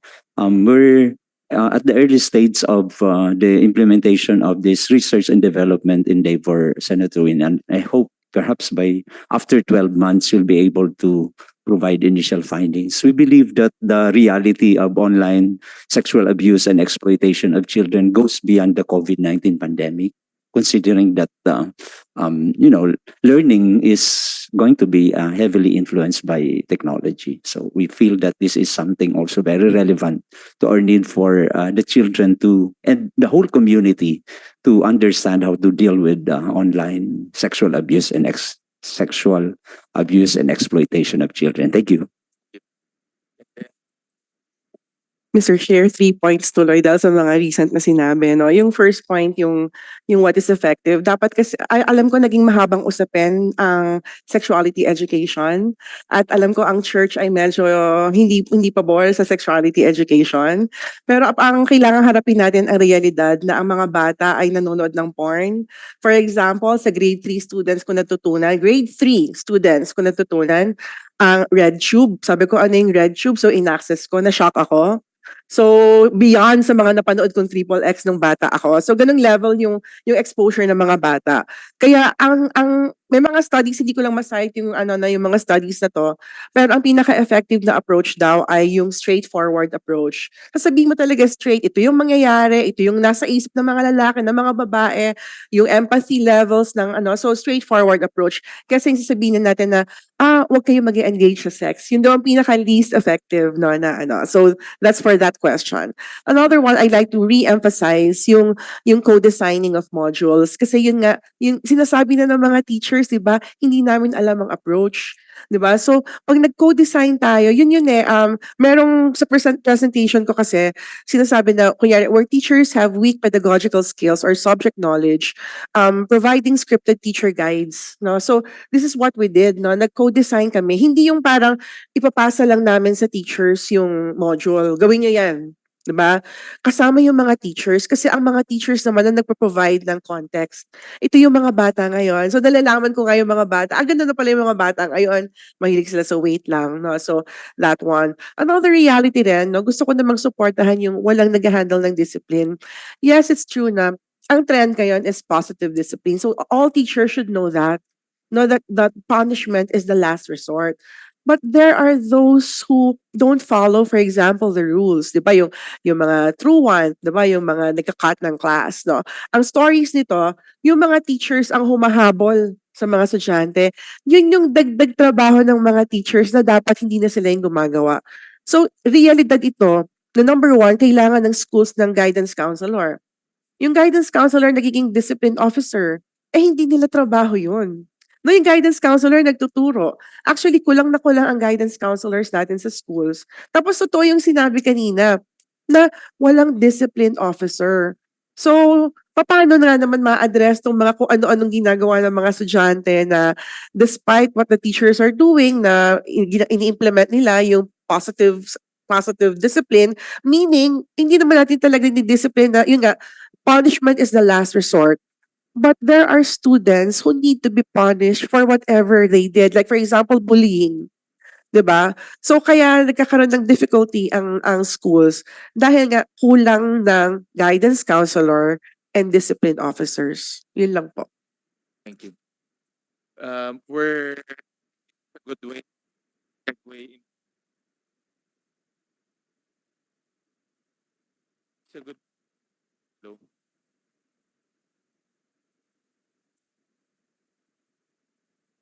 Hello, yan. It's a good way to segue to another contextual variable, which is bullying. And I think we all know the results last 2018, but I'll show the results 2020. But we have to take this with a little caveat, no, or with a grain of salt because of the pandemic. Bullying became a very big issue in the PISA 2018 and is still a significant issue this time in the 2022 results of PISA. And let me just flash it on the slide. There, slide 2. So, different types of bullying, but everything is around the more or less the 20s level. No, so meaning 2 out of 10 students experience a form of bullying, and this is actually an academic issue. No, because if you look at the effects to math scores, that's the next slide. Math scores significantly go down depending on the frequency of the bullying. No, so in other words, another issue that we need to look at and to address is the cases of bullying because it affects the learner performance and learner outcomes. So I would like to we discussed this extensively with DepEd a few times, and would like to again get DepEd's reaction on this phenomenon in their school and what DepEd is doing in order to prevent bullying. No, maybe to eliminate is difficult. I think it's part of being an adolescent, but to reduce it in order to improve learner performance is something that we should address in our school. So I would like to ask DepEd, what mechanisms are they employing to reduce bullying? And also, bullying is connected to mental health. No, we all know that the one being bullied and the one bullying is a form of mental health. And from a bigger perspective, what DepEd is doing in terms of strengthening our mental health programs, not only from a national point of view, no, but also from a school-based or from a school point of view. No? Asek, go ahead. Yes, thank you again, Senator. Yes, again, I would like to reiterate that one mechanism that uh, we had established to address that issue is the strengthening the functions of the Learners' Right Protection Office, as well as the our child protection policy. But as mentioned, we with the digital spaces for the learning of our students, we commit to review our child protection policy as well as capacitate also the the members of our Child Protection Committee. But as far as our strand is concerned, the curriculum and teaching strand, we are crafting a peace education program, and in the Matatag curriculum, we had enhanced values education and good manners and right conduct, because this is also to follow the intent of the special law on good manners and right conduct. So it's now as yes, Senator, in the Matatag curriculum, GMRC and values education will be taught as a separate subject with longer time allotment as compared to other learning areas. And of course, we are also capacitating our guidance counselors.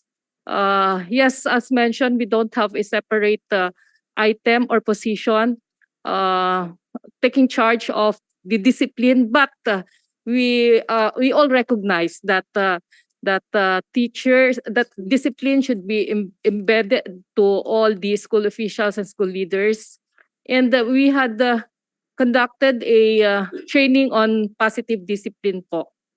And for guidance counselors, this was initiated again by Direct Choice. We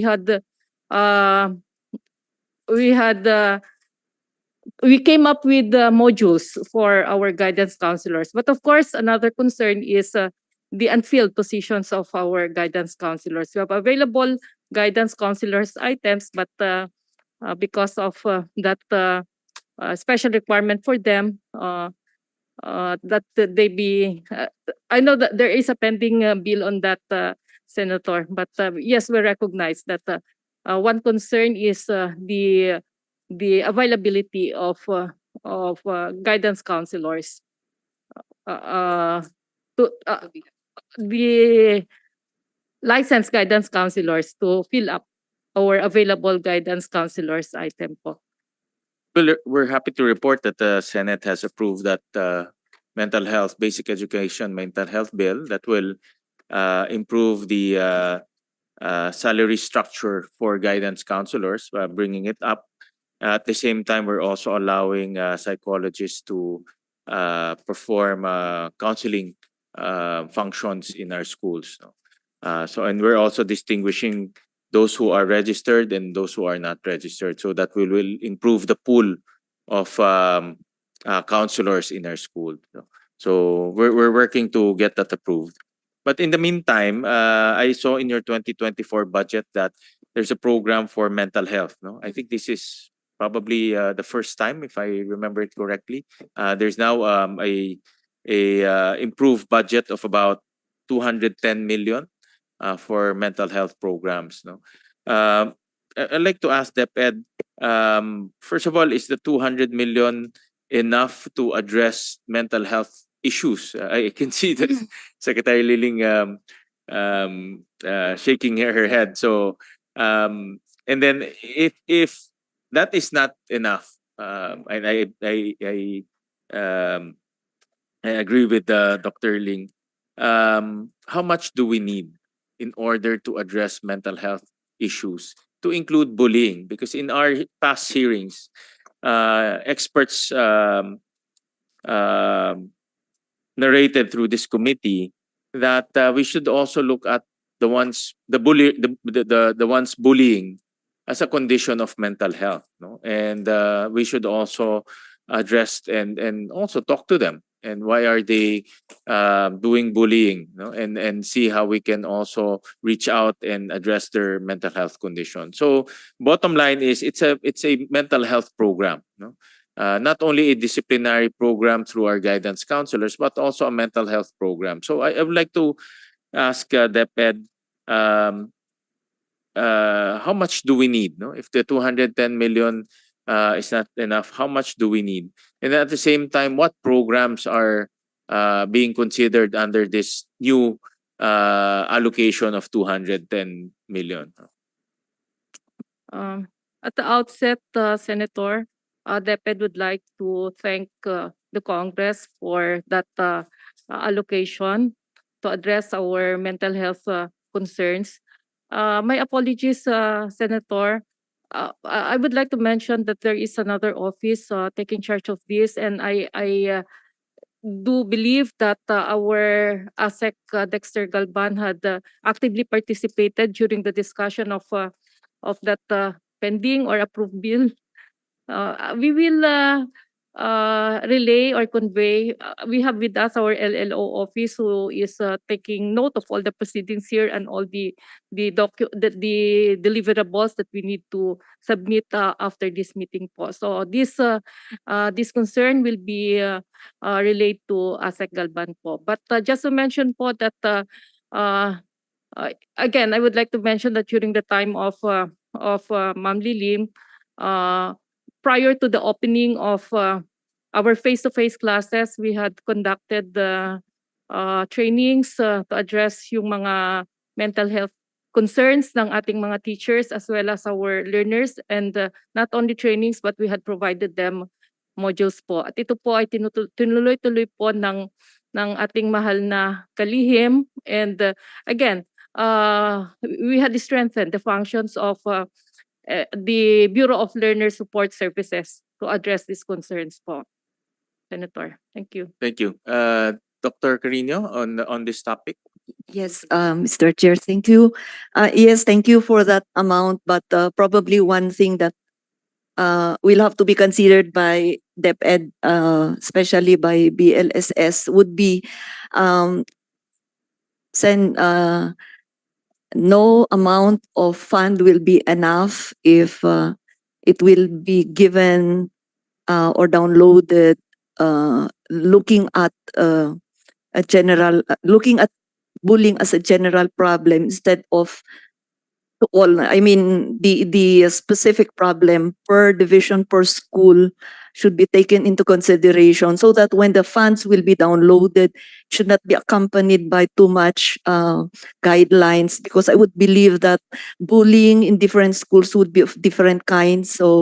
So that we have to empower the schools, the divisions on who should be trained and how should it be addressed, because I think some of this, as mentioned earlier, the parents have really a great role to play. Because if we look at students who are really bullies, these are children who may lack discipline because there's not much guidance given to them. I am close to one of the schools, and every time I go to the store, the store owner would always complain about bullying in this school, and that is because there are many students there, and they come from different places of different culture.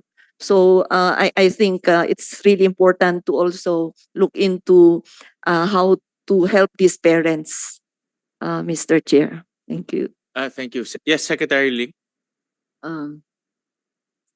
We are very concerned about bullying. We started a massive campaign, anti-bullying campaign, during my time as Secretary of Education. And we had posters, seminars, a lot of materials, briefings on the harm of bullying and of protecting the child. And also, I'm sorry, Senator Win, the bullying issue leads to another problem because everything is interconnected. Suicide. Because also, it has been noted that the rate of young people taking their lives or teachers taking their lives is also becoming noticeable. And always, I remember at the height of the controversy on the famous curriculum, when a child takes his life or a teacher takes her life, they say it's because of the curriculum during the COVID. And parents always say the curriculum is so difficult. You know, the curriculum change that we had. And I took time to read the journal of a young boy who took his life, and because they write journals, and there was never any mention about curriculum, because young people are resilient and they can adjust. there was mention, of course, of self-identity. I mean, what am I? Of course, of poverty, of bullying, because it can lead to very, very, very serious consequences. I'm sorry, everything is connected. And so what has been started probably has to be continued and strengthened. And also, teachers also commit suicide. And, when they're taken in, of course, they go through the usual round of examinations and interviews. It does not come out, Senator. It comes out when they're already in the field and facing reality. And it's not the curriculum under COVID reducing the 15,000 learning requirements to 5,000 and all that and all the books. No, it's self-identity, it's poverty, and it's issues also with their parents and bullying, of course. So these are all connected. It's a societal problem. And while I'm at it, para kung karaoke na, mahawakan na yung microphone, magsasalita na ng husto. Uh, I just was thinking, Senator Win, of adding, we are concerned about abuse of girls, but there's also increase of abuse of boys. And DepEd has never issued declarations or what by itself, like parang Mount Zeus, sa Zeus ka on Mount Olympus. We always have been consulting. And civil society groups who are into child protection, like Save the Children, point out that there's also an increase in abuse of boys. So sorry for bringing up all this chain of problems and issues. Obviously, it's becoming very, very clear that not one agency can solve the problems of children and the future of our learners. We worry about our girls. Of course, we worry about our girls. We want to protect our girls, but we have to protect also our boys. I have come across cases of very, very serious abuse of boys, including torture by sexual harassers and so on. And we have I have always taken the position that if there are cases like this, these have to be resolved and acted on immediately and not wait for the luxury of waiting for very, very long decisions. So society is becoming more complex, and we cannot solve what we solve at this time maybe cannot solve the problems which are already signaling their presence or endangering whatever, because we cannot predict what's going to happen. And we know that we teach our learners good manners and right conduct. What is good manners and right conduct? Mano and being respecting the elders, etc., etc. It goes beyond that. Respect for fellow humans, whatever their choices are. And so, sorry for increasing your already very long shopping list of issues in protecting. We protect the girls, but we also protect the boys. Because according to civil society, there is an increasing rate of abuse of young boys also. Thank you, Secretary Briones. We call on Dr. Nivera and then Dr. Olegario. Thank you, Senator. Yes, we should protect the boys because according to PISA, the most bullied students in school are the gays. And they are often bullied in toilets and staircases. But I would like to raise the question on who are the bullies? Are they the naughty kids in school who intend to make other kids' lives miserable? According to PISA as well and other studies, the bullies are not limited to these children. even the family members, the parents, and the friends are the bullies. And my question is, it seems we are desensitized to it. Like, um, m- I don't know, it's a cultural thing. I have friends, teachers who call their kids taba or tabs to make it more adorable. Tabs. Why tabs? Because she's taba. And I know of a dean who is called Dean Bok. I said, why Bok? That is not your name. It's Tambok.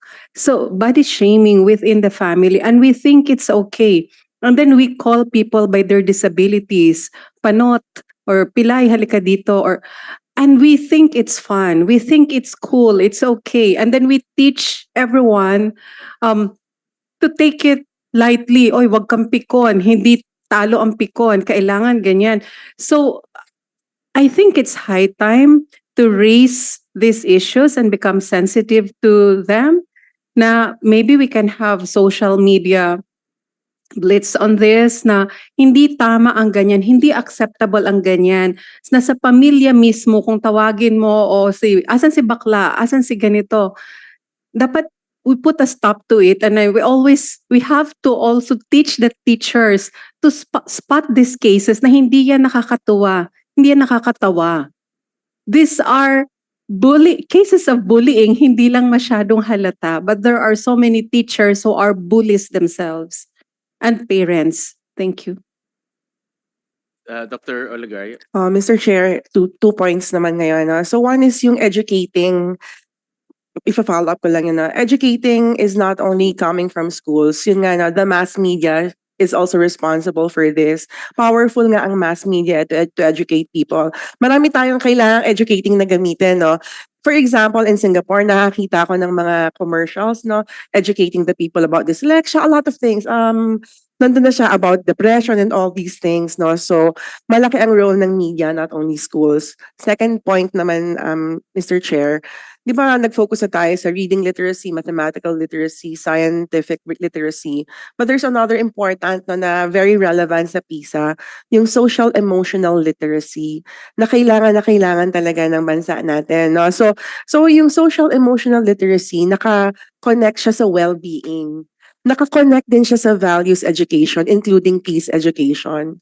So my suggestion is that if we're going to have a program, ipasok na yun lahat na together na so kasama siya na sa GMRC. Na so there's existing GMRC.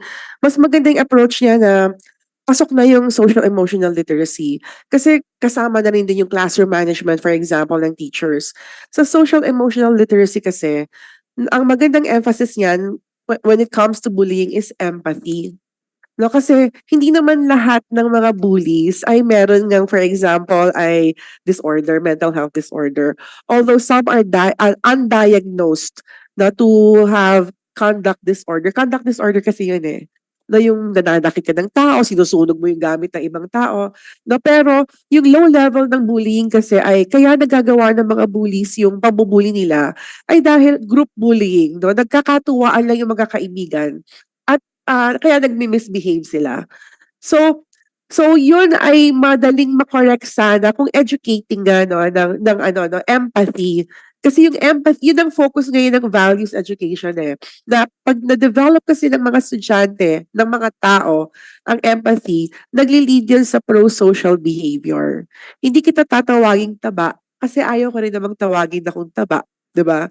Hindi kita pagtatawanan sa mga issues mo kasi na alam ko ang mararamdaman mo. So empathy is a big word when it comes to social emotional learning. Yun lang po. Thank you, Attorney Estrada. Yeah, thank you, Senator Win. I just would like to share some from the comments of the resource person, some evaluation of existing laws, and I think there's a need to align certain laws pertaining to the subject matter. Like for example, the anti-bullying law. And bullying is connected to sexual harassment because in many cases, the Supreme Court said that sexual harassment is actually bullying. It is not about sex. It is abuse of power, facilitating the abuse of sexuality of an individual. And it was in many cases also, the Supreme Court also validated and affirmed that not only girls may be victims of sexual harassment. In the case of Tolyonco versus CA in 2020, the Supreme Court said that it would be discriminatory if we limit sexual harassment cases to women. Even under the present law, there's no distinction between men and women being victims of sexual abuses or harassment. Now, yung pong sa bullying, I think there's already something that we can look into and revisit, especially in the definition of bullying as a prohibited act, because number one, it limits only to bullying cases between students, between and among students.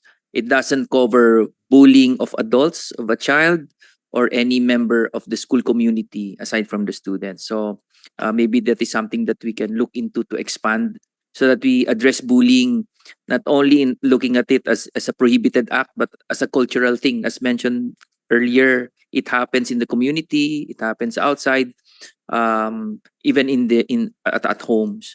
Now, it also aligns to the the Safe Spaces Act. Yung po mga binanggit kanina, like yung calling of names, labeling, lahat po yan ay prohibited acts na po sa Safe Spaces Act, RA 11313 in 2019. And there's a provision there that mandates schools to contextualize these acts in the school setting. So they should already be integrated in school policies, and maybe we can also look into how this is already being implemented, or probably lack of awareness even by the teachers.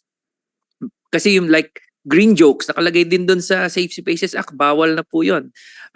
Stalking, catcalling, both online or in person, bawal na rin po yan sa school setting. But still, there are many complaints from students that this is still happening despite the law. So maybe we can look into aligning all of this in EDCOM. We revisit all of these policies and how these are also implemented at the school level. Senator Win, I just would like to ask a question, just a curious question from the DepEd on the child protection policy. The child protection policy is supposed to be an implementing rule of RA 7610, the law providing special protection to children. Wala pa po yung mga wala pa po yung mga Safe Spaces Act noon. I'm just curious because in the DepEd order, the definition of a child includes adults.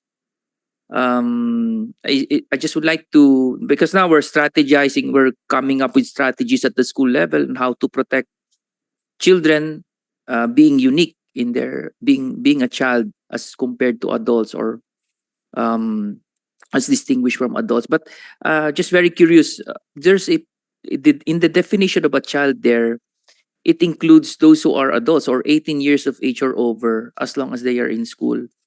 Would this have an implication in terms of the specific guidelines of disciplinary policy? Baka naman baka hindi natututukan yung children talaga if we lump them within the same rules as adults. It also doesn't align with RA 7610 that defines children who are child as being below 18 years of age, 18 years of age or over, but with the health condition that renders them unable to protect themselves from cruelty and abuses. Also, yung ating pong law on emancipation, yung definition of a child. And I think universally, the child, even in the UN, a child is defined as someone who is below 18 years of age unless the local law provides an earlier age of majority. But it's very unique in our system now in the policy that says a child covers those who are already of legal age. So baka po merong reason po doon, maybe we can look into. Thank you po. Asak, do you wanna respond to that? Disclaimer lang po, personal opinion lang po. For one, I can mention that, Senator Win, just to mention, personal opinion ko lang po to. But for one, that law, I don't have a copy of the law right now, of the policy or DepEd order right now, but I understand that that was crafted in 2010 during the time of Yusek Nguyot. Okay, 2012. Okay, and that policy was crafted after the issuance of that special law na protection of children, kasi naka-align din po yon, and that special law, in the crafting of that special law, yung IRR po niyan ay galing din po sa spearheaded also by DepEd during the time of Yusek Muyot and Brother Armin. Okay po. So yun po. But as mentioned, we recognize na marami na pong pagbabago. That's why we need to revisit the law considering yung mga special circumstances ngayon po. That one we will do po. And then, limutan ko po. Doon sa definition of terms po, kung minsan po what we do in the crafting of our DepEd policy is we make an operational definition po. So if that policy, my personal opinion is saying that child that 18 years old, the definition of a child or children is still consider yung 18 years old po kasi po in school po pa pong mga yon, mga senior high school po sila. Yun po. But again, we will revisit the law. And of course, the DepEd policy cannot supersede po whatever special law that we have, and we'll take note of this po. Thank you. Thank you, ASEC. Well, ASEC, we are moving heaven and earth to increase the budget for mental health. As a start, the 210 million was allocated specifically for mental health programs. We do acknowledge that because of the number of students we have in our public schools and also our private schools, the 210 might not be enough to cover all. No? But at least it's a good start to create programs, research, and how to approach this efficiently. Now, my next question is, we have an Anti-Bullying Act of 2013. No? And is that law still appropriate to the current situation right now? For example, cyberbullying, the bullying of young boys, even adults bullying children. No? Are the mechanisms inside that law still appropriate right now? And do you see any necessity to update that law or to improve the mechanisms? Senator, on the first point lang po yung the fund that you had allocated, I just would like to go back to that peace education program that we will soon launch. Just to mention that the National Technical Working Group does not only include curriculum kasi yung peace education, syempre immediately baka yung integration ng mga competencies sa curriculum, but that peace education NTWG will also have ASEC Dexter as co-chair of the NTWG, meaning po itong mga pinag-uusapan po natin ngayon on mental wellness, ika-capture po namin doon sa peace education. Can you elaborate more on that peace education? That seems to be a new introduction. Peace is quite broad, no? Yes po. But how is this peace education related to the bullying incident? No? I know it's probably a very comprehensive peace education or peace themed module. But how is that related to bullying? Senator, I have to candid that it's still a work in progress po, but for now I can mention I am sharing to you the composition of the NTWG, which is co-chaired by me as part of the curriculum and as Galban. So what I'm saying po, Senator, with that composition of the with the inclusion of ASEC Galban, who is in charge of that wellness concern, ihagip po namin yan sa peace education framework natin. Plus, the one who is in charge of planning and ICTS is the assistant chair, ASEC Noel. So yung mga pinag-uusapan po natin on yung mga safe spaces, ganun po, ihagip po namin yan sa peace education. When will that be introduced in our schools? As far as our strand is concerned po, yung sa curriculum po, yung mga competencies we are ready. We had already identified yung mga competencies. enhance kasi vis-a-vis dun sa inclusion ng values education ng GMRC. Our timeline po to launch the PISA education program is in June po, in time for the opening of the upcoming school year po. Yung mention po if the Anti-Bullying Act is still relevant, yes, we leave it to the Congress for the review of this special law, but we will assure you po that DepEd will participate actively during the deliberation of in case this will be reviewed by Congress po. Based on the PISA results, like I said earlier, the incidence of bullying has dramatically gone down, no, from a high of 50 to let me just flash that to now at 28%. So I think the probably the anti-bullying intensified anti-bullying program of Secretary Briones at that time is trickling down. No? Takes time to trickle down this because ang laki ng DepEd, no? So my recommendation is to continue that anti-bullying program, intensify it because it's related to academic performance. So meaning if we can minimize this as much as possible, then we can see improvement in grades, no? Because there's direct correlation to that.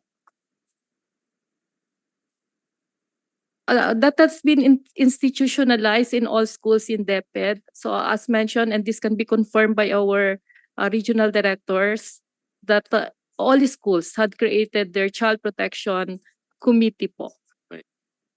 Thank you, Asek. Another contextual variable, no, that I saw, it's quite concerning, is the issue of learners who miss school for more than 3 months in a row, or long absenteeism. In PISA, there's 24% of students who miss school once or twice, no, and I'll show it on the screen. And then if you look at the reasons captured by PISA, number one is I had to take care of a family member. Then number two, I had to help with work at home, which is economic related. And number three is bored. No, I think this is also consistent with the PSA survey. But if you look at the last one, no, pregnancy was also captured, no, 19%. So that's 1 out of 5. No? So the data is consistent with teenage pregnancy. So, and then again, it's correlated to math scores. No? If you look at the math scores in PISA, it's correlated. No? Those who have missed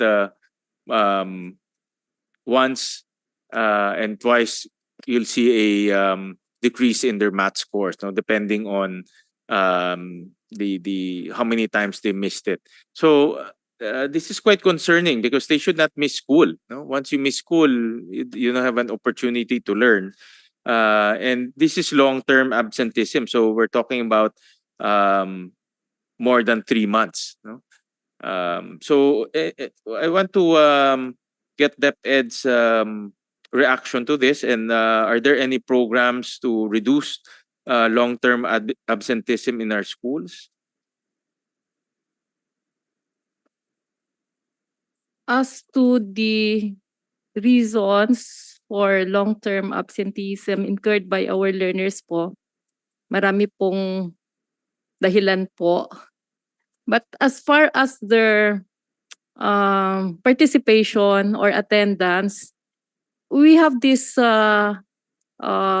program, alternative delivery mode, offered to learners or that can be availed by our learners under special circumstances like yung mga buntis po or yung mga nagtatrabaho.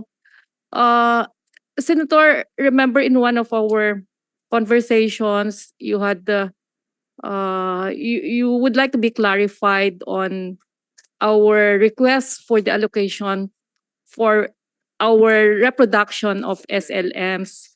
Na yung SLMs po ay alam naman po ng lahat ay ginamit po natin nung pandemic po. But ito po, lahat po ng schools po natin ay face-to-face na po. But we still need, we submitted to you that we still need a certain amount for SLMs because we are institutionalizing our ADM po. Ito po yung mga learning resources, samples of learning resources or possible learning resources na pwede pong gamitin sa distance learning po. Like pwedeng gamitin po ng mga learners natin po under special circumstances. So we are institutionalizing ADM as well as blended learning po. But what is your opinion? And I'd like to get the opinion of the other resource persons. Itong I was bored. No? Have you analyzed this reason? I saw this also in PSA, diba? Dr. Abrigo. I don't know if you've seen that in PSA. Yeah, sa APs, no? There's no breakdown on this maybe you can conduct a focus group on this, no? But to get the qualitative answers. But what is your opinion on that? How come students they lost interest in studying? Ano ba ang mga anecdotal responses from the ground, no? And, yes, go ahead, Dr. Nivera. Sige po, I will start. Because I'm a pedagogy teacher. I'm in math ed. So I surveyed hundreds of math teachers with respect to the pedagogy they use in class and if they make use of instructional, manipulative materials in teaching mathematics like multi-base attribute blocks, pattern blocks, fraction kits, geoboards, and so on and so forth. And surprisingly, very, very few of them are aware of the manipulative materials used in math. And so I asked them, how do you teach math? Most of them are teaching it using lecture approach and they would have group work and stuff, but they don't have manipulative materials, which is really disappointing. I asked them, how come you don't use this when you are teaching in elementary and high school levels? And they said, Ma'am, hindi naman po itinuro sa amin yan sa teacher ed, sa TEIs. Kaya nga, I think we are remiss if we do not look at the competence or the preparation of teacher educators. It's not because they're teaching in universities that we assume that they know what they're doing or that they have the skills to teach teacher education. Kasi iba ang magturo ka ng content lang, iba yung teacher ka talaga na ituturo mo ang pundasyon, yung foundational knowledge, yung like the foundation of mathematics. Ano ang framework of mathematics teaching? How are you supposed to teach that? How are you supposed to deliver it? So punong-puno ka dapat ng materials because your class should be like a mathematics laboratory. Pero even in my talks around the country with elementary teachers, nagugulat sila pag may gamit ako multi-base arithmetic blocks, mga pattern blocks. Hindi raw nila alam yan. First time nilang nakikita. And they've been teaching for 10, 20 years. And I asked them, how come? Hindi po ito itinuro sa mga TEIs. So maybe that's why. Kasi pag nagmagamit kami ng mga manipulatives na to, tawanan sila, parang excited. Sobra-sobra sabi nila, Ma'am, ang saya-saya pala ng math. Kasi hindi nila alam, kaya hindi nila magamit sa klase. Yun lang po. Yes, Dr. Olegario. Convener po ako ng safe, equitable, quality, and relevant education. No? So yung relevance ang nagiging problema. Bakit nagbabore yung mga estudyante? Example na lang, sarili kong anak, tinatanong niya ako, maaanhin ko ba ang ginagawa ko sa math na to? I can't recall what she was doing. Hindi ko na naabot yung level na yon. Sabi ko, hindi ko rin alam. Okay. Pero kasi, nung shinare ko to sa mga math students ko sa College of Education, na-explain nila sa akin na, ma'am, actually, ang application po niyan ay ito. No? So, basically, babalik tayo dun sa problem sa PISA. Di ba yung pinag-usapan natin last week na, hindi kasi nasa application level. ang application level na nasa isip ng karamihan ng mga teachers ay application na okay, kunyari ito yung sitwasyon, ma-apply mo dito, pag-uusapan lang. Pero kasi dapat yun nga ang ginagawa, yung application level, ang activity sa class. So irrelevant. Or another example then related sa math. May mga teachers ako na interview na sinasabi nila, "Ma'am, nag-a-absent sila kasi hindi na nila maintindihan. Wala na sa level nila." Eh kung student-centered tayo. So, ang ginawa ng teacher na yon, magaling yung teacher na yon, ginawa niya, kinausap niya yung principal, "Ma'am, hindi ko pwedeng ituro ang ano nga yung mga x squared, basta yung mga expression na merong square, algebraic expression sa mga batang ito dahil yung lower level yung prerequisite skills hindi rin nila alam. So, ma'am, ibinaba ko po yung yung lesson para mas maging relevant sa kanila. Otherwise, nakatingin sila sa air, wala silang maintindihan.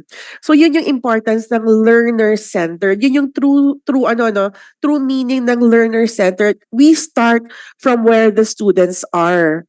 'Di ba? Yung experiences nila, yung mga nalalaman nila. Kaya nga dapat alam natin yung context ng mga estudyante. Ano nga ba yung third na sasabihin ko, nakalimutan ko tuloy. Yun din yung babalik din tayo sa pedagogical skills ng mga teachers. Ito, private school yung anak kong lalaki, no? Pero nung grade 2 siya, for example, so college na siya ngayon, tinanong niya ako, "Ma, bakit ganun yung ginagawa sa classroom namin?" Binasa ko na sa libro, pagdating sa school, pinag-uusapan pa rin namin yung laman ng libro, regurgitating the textbooks.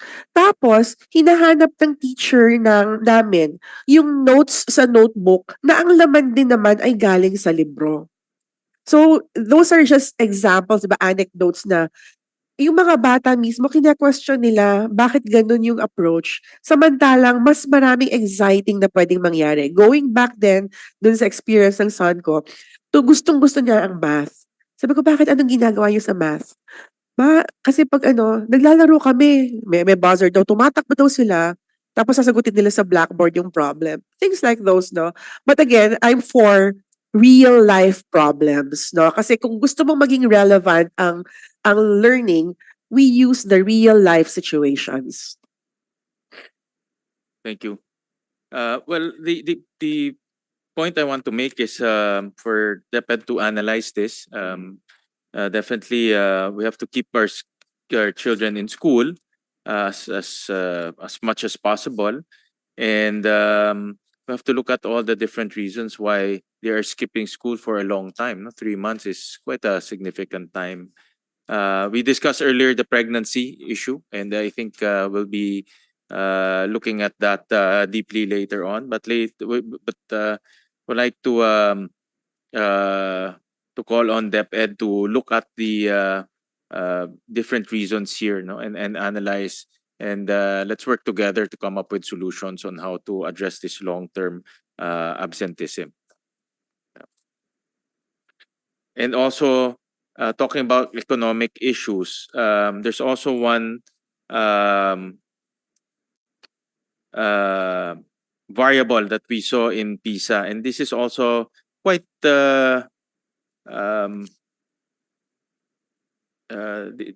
this topic has come up many times in our discussion, and this is the issue of hunger. And let me just flash on the slide. PISA also captured learners who did not eat because there was not enough money to buy food. In the Philippines, the numbers in the Philippines is quite alarming at 38%. Of course, very far from OECD and the other countries. I was actually surprised Singapore has some of these cases. I would assume these are migrants, no, and also the OECD. They're probably migrants. But just looking at the Philippines, almost 4 out of 10 students come to school with an empty stomach. And if you look at the grades again, no, hunger is related also to grades. You can see that grades decline as their grades in math declines, in relation to the number of days or the number of times they come to school without eating. No, so hunger is also an academic issue, and I know that TEPED has increased their budget to on the feeding program. I think it was doubled this time around. No, but let me again ask TEPED for their programs on addressing hunger in school. Um, what is their target to improve uh, uh, or to eliminate hunger incidents in schools? And what are the plans and programs moving forward to improve our situation when it comes to food and hunger? Senator, we will submit a comprehensive report on this. We'll ask our execom lead for this.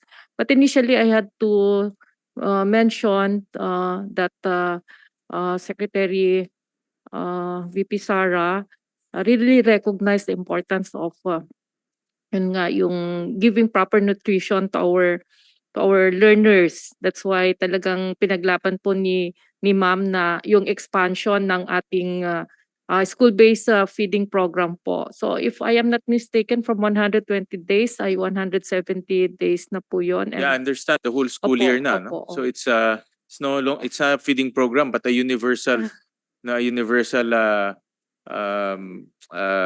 meal program. No, yeah. Of course, under our strand po, yung ito po, proper nutrition is properly integrated po in the curriculum in the different learning areas po. And then we also have that program, yung Gulayan sa Paaralan po, Senator. So again, we will submit a comprehensive report on this po. But that is being taken care of po. I know that we had a discussion on this in EDCOM. Here's the budget. No, from 5.7 billion in 2023, it's now 11 billion in 2024. I know during the time of Secretary Briones, it's only 1 billion plus. I remember, but now it has grown to 11.7 billion in 2024. No, so a significant amount has been allocated to the school-based feeding program, precisely to address what we are now seeing on the screen. No? So I would like to discuss this. Are we hitting with the 11 billion pesos? Are we going to what are the targets? Are we going to see improvement in terms of hunger incidents in our schools? Is 11 billion enough? No, to cover at least the most vulnerable in our schools. Do we have those answers? Yes, Senator. As far as I can recall, our execom lead for this is making a researcher study on the impact of that program to the improvement of the learning outcomes of our learners, because as we recognize na all of these programs na ginagawa po ng DepEd dapat po ay may impact sa improvement ng ating learning outcomes. One of which is, of course, the improvement of the results of our participation in ILSAs, including dun sa mga national assessments po. So yan po ginagawa po ng ating execom lead. But I heard him saying, I hope I'm right, that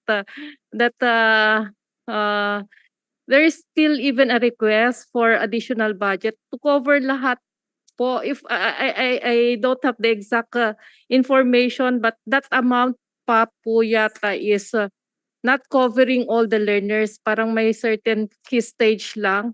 I don't know if grade 6 na yon or covered pa even sa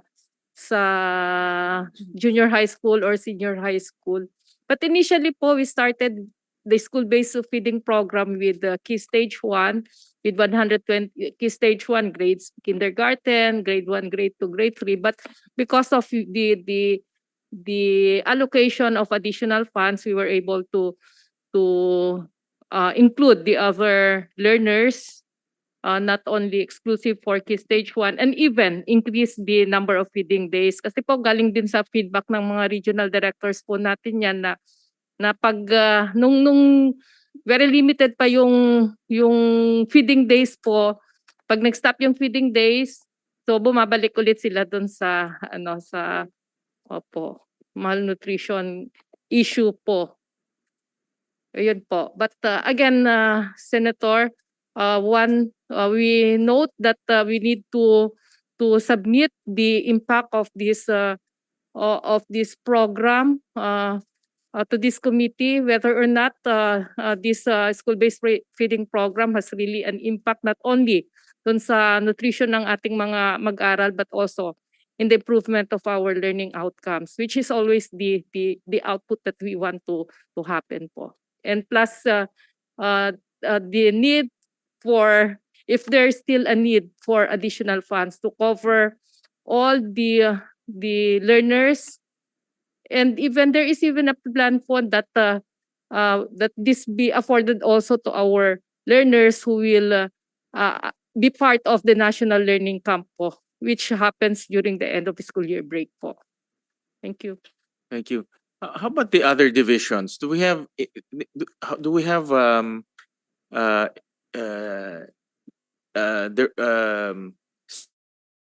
initiative in terms of launching their own feeding program, launching their own meal program in your own divisions, meron ba tayong, or in your own regions? Like in not to brag, no, but in Valenzuela we have a very good relationship with our division, and we support them with universal rin, no, for kindergarten and targeted for Key Stage 1, for grade 1 to grade 3. So LGU matters. In the first discussion, one of the takeaways that I got from Dr. Carino is LGU plays a very important role in the preparation for PISA, in the support for PISA. I think that's a common denominator to those who perform well. So how about LGU initiative, no, and division or regional initiative? Do we have those? Can we cite some examples? Yeah, Dr. Carino, go ahead. Yes, Mr. Chair.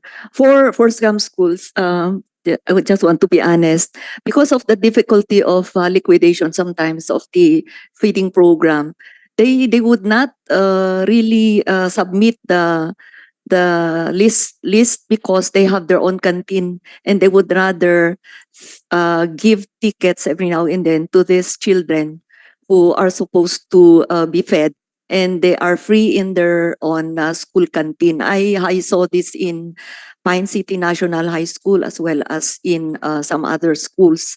And one of the reasons would be that the difficulty, especially if there are only 4, there are only 5. So why still bother for that? No, that's one thing, and it's a good practice.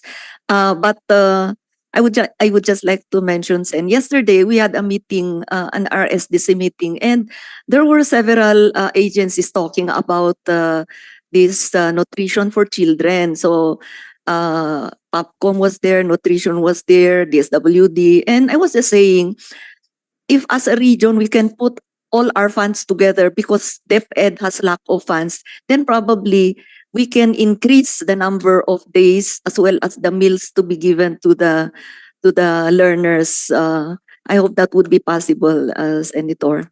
Thank you. That's a good suggestion, a convergence type of activity. I was going to say, I know the SWD will have their own feeding program. The LGUs will have their own feeding program. Of course, DepEd. If we can just pull them together and have some sort of a convergence activity, it will be more efficient. I think we can feed more kids and target more marginalized students. So yeah, we'll put that into we'll take that into consideration, and hopefully we can call on the other agencies next time we do a hearing on nutrition, because we plan to do that. It's an ongoing challenge. Admittedly, it requires a lot of resources, but if we can pull all our resources together, we can probably address this issue. Yes, Senator, because the data they use is the data coming from the Department of Education.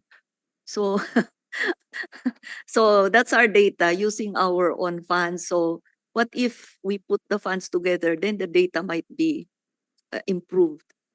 Thank you, sir. Thank you. Director Andaya? Yes, thank you, Senator Win.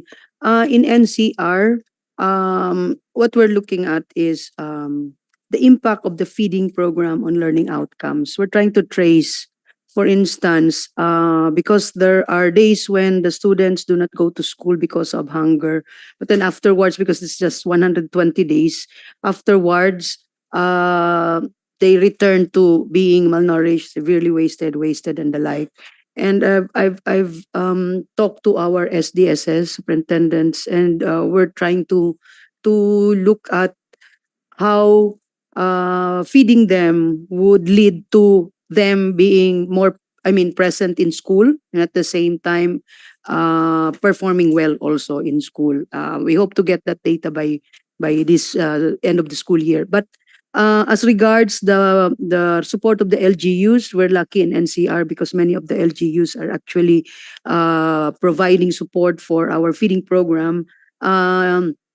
They also provide some personnel, LGU funded, in order to help with the feeding program. Also, there are some LGUs that work closely also with DSWD in order to feed not just K, our students, but also the pre-kinder students in coordination with the barangays, because they know we all know that the development of the child starts not just in kinder but in the lower years from 0 to 5, and so that's also something that's important effort that our LGUs are doing. Thank you. Yes, Dr. Nama?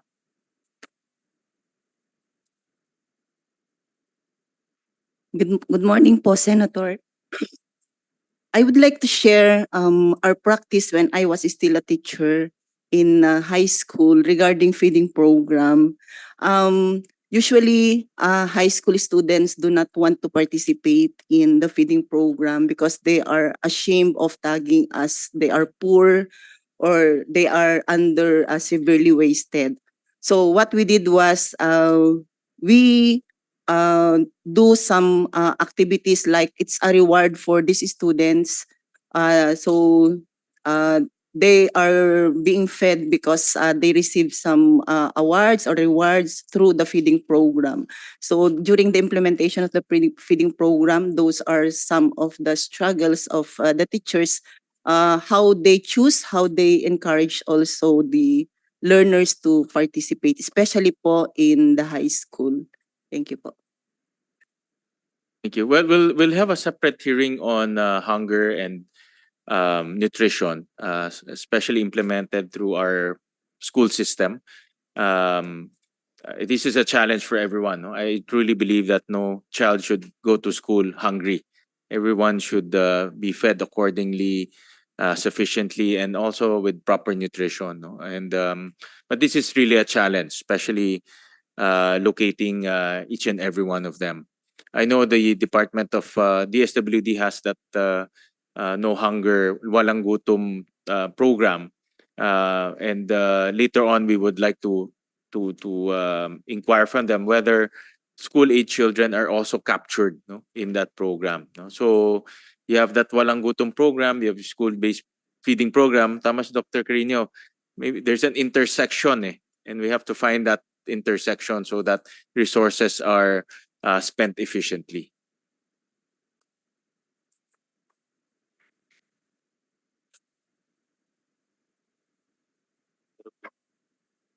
Meron ba? I found a very interesting. I'll jump to another topic, no. But also one of the variables, which is quite interesting, and I would like to pick the opinion of DepEd, and this is about distraction in the use of digital devices, no. And this is quite interesting because we have one of the highest in terms of distraction in the use of digital devices for social media, gaming, that resulted in poor performance. No, if you look at the Philippines, 41%, OECD 30%. I think everyone will agree with me that the Philippines is one of the most connected, um, has one of the most connected populations in the whole world. No, connected in social media, connected with the internet. Um, but of course, this distraction is also leading to poor outcomes. No, so I would like to ask Debet, what is there a policy in terms of the use of gadgets in schools? And are we going to have a policy, no, regarding that? Senator Win, may I request that you please recognize directly? Yeah, Dr. Ariola. Thank you very much, Asek, and good afternoon, Senator Win and everyone. Actually, for the curriculum and teaching strand, Senator, we have already started developing the policy on the safe use of technology in teaching learning.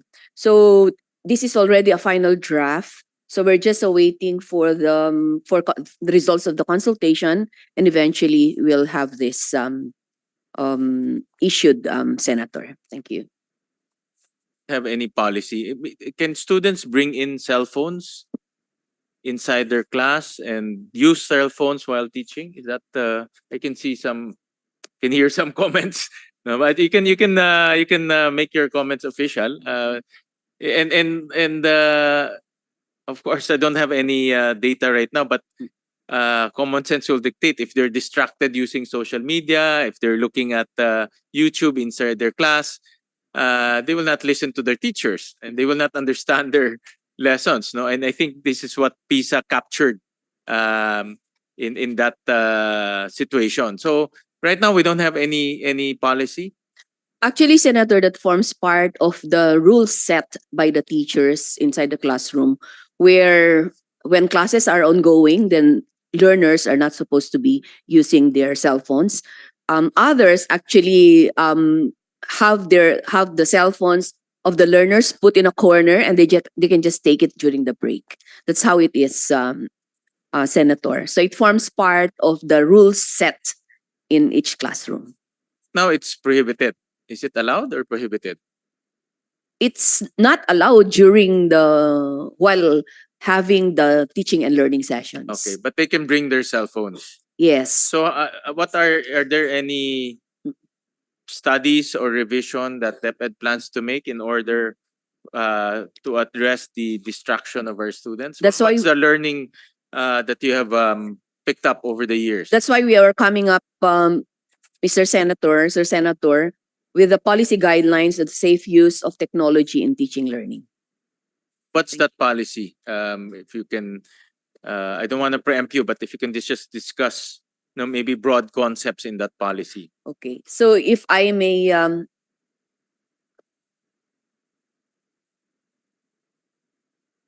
so it has something to do, sir, about these are the general guidelines. School heads shall encourage their teachers to use technology, but this is for school heads, for teachers. And then for learners, I think I have to read the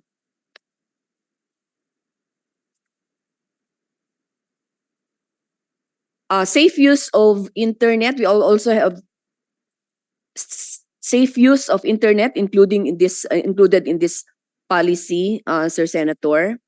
And then we also have a policy particularly on accessing social media and other streaming sites. And then included here are the safe use of schools' communication channels, and that does not only cover learners but also teachers. And then a part of this is also protecting health and wellness of the learners. And then included here are also the features of the safe learning space for our learners. So these are all the components of the policy, Mr. Chair. I think bottom line, Dr. Ariola, we have to be very strict with the use of gadgets while class is in session, and It has to be a norm. um, reduce the amount of distraction happening, because especially in urban areas, I noticed this. Our schools are surrounded by buildings, factories, karaoke, restaurants. Um, I noticed there's so many distraction, and our classrooms are not air conditioned. No, so they can hear everything. In fact, I have experience in that. Before, that's why we had an ordinance to prevent all of this distraction within a certain limits in the school. But the additional distraction will be the use of gadgets. So I think that should be taken seriously and looked at seriously. Director Andaya. Thank you, Senator Win. Students are not prohibited from bringing cell phones or gadgets to school, because there will be times when they will have to go online for a particular lesson. And so that's also useful. It's just that it has to be regulated such that when they don't need to use it, they just have to, keep it muna, and then during breaks, they can use it. But yes, it has to be regulated po. But it's very helpful when there are the times when they will really have to go online. And speaking of boredom, when students are bored, it's also because they've been used to the gadgets. Ang bilis kasi ng mga nakikita nila, TikTok and the like, and so they are used to that kind of situation. Tapos pagpunta nila sa school, syempre hindi naman mabilis yung teacher at yung ano. And so that creates boredom for them. Point. I think si Dr. Olegario mentioned that earlier. Oh, yeah. And I read this somewhere. I can't remember the journal. But the Gen Z students are wired differently. Their brains are different compared to us. Yeah. Because during at my time, we don't have internet. When I was in elementary and high school, we don't have computers. Or if we had computers, it wasn't the computers of this time. So we're wired differently. The younger generation now is wired with phones. Information instantly can be transmitted to them and can be acquired really literally instantly. So and that is something we have to realize. And I just want to ask our expert, how is our pedagogy adapting to that? Because they're wired differently. Obviously, they should be taught. I'm not an expert in education, but my common sense is saying that they should be approached in a different manner. Maybe our experts from the teaching side can shed light on this. Dr. Monterola. Good afternoon, Senator Win. I'm Sharon Monterola from UP NISMED. Actually, I want to chime in earlier about boredom. And one of the things that's very important to really address the boredom of students in classes is basically to introduce hands-on activities in class. Because we want them to be actively involved as they construct their own understanding of the topics at hand. Although there are some limitations in terms of, let's say, resources in class, you don't have, for example, in science.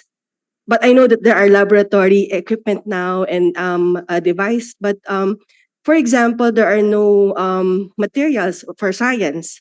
But there are science concepts that can be demonstrated even with simple materials or readily available materials from home or even from school. The approach is actually to make sure that you hook your students' interest. You ask them question about something. Let's say if you present them something that's quite puzzling, so that can be a very good hook for the class. And then let's say you want them to gather evidence or you want them to analyze some patterns, and you don't have, let's say, the resources to make them experiment on something. But let's say the teacher can provide a set of data, let's say hypothetical data. And from there, from the hypothetical data, ask some questions like what patterns can you observe from those hypothetical data? Although they were not able to perform it because of some limitations in, let's say, resources, they can still, activate their way of thinking about detecting patterns from the data. Also, there are available offline simulations like from FET developed by USIC, University of Colorado Boulder. So like in physics, in chem. So if they show, for example, this particular simulation, teachers can ask question what they notice about, let's say, were there some increase, is there some increase in this value or variable? What does it mean, no, for that to have an increase? And so there should always be like a support for anything digital that we present, even videos. So there are already a lot of YouTube tutorial videos. But if we just show them to our students without the accompanying thinking questions that will help them process and reflect on whatever they are seeing digitally, then we are missing that window of opportunity to make that as an as a learning opportunity.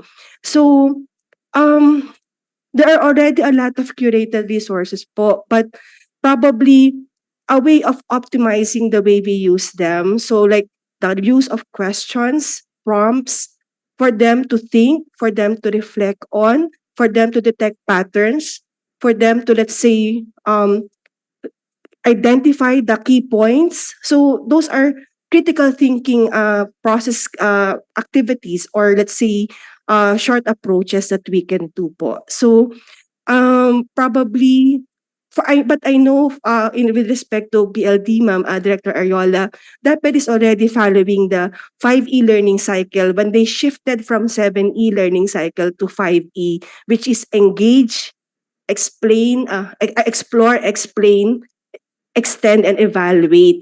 Now, even with the lack of or limited resources, let's say, they can still perform that po. Yung engage is hooking the students' interest, they present something, demonstrate, engage students' interest, and then let them explore the topic first, not spoon feed the concepts, the terms, the definitions.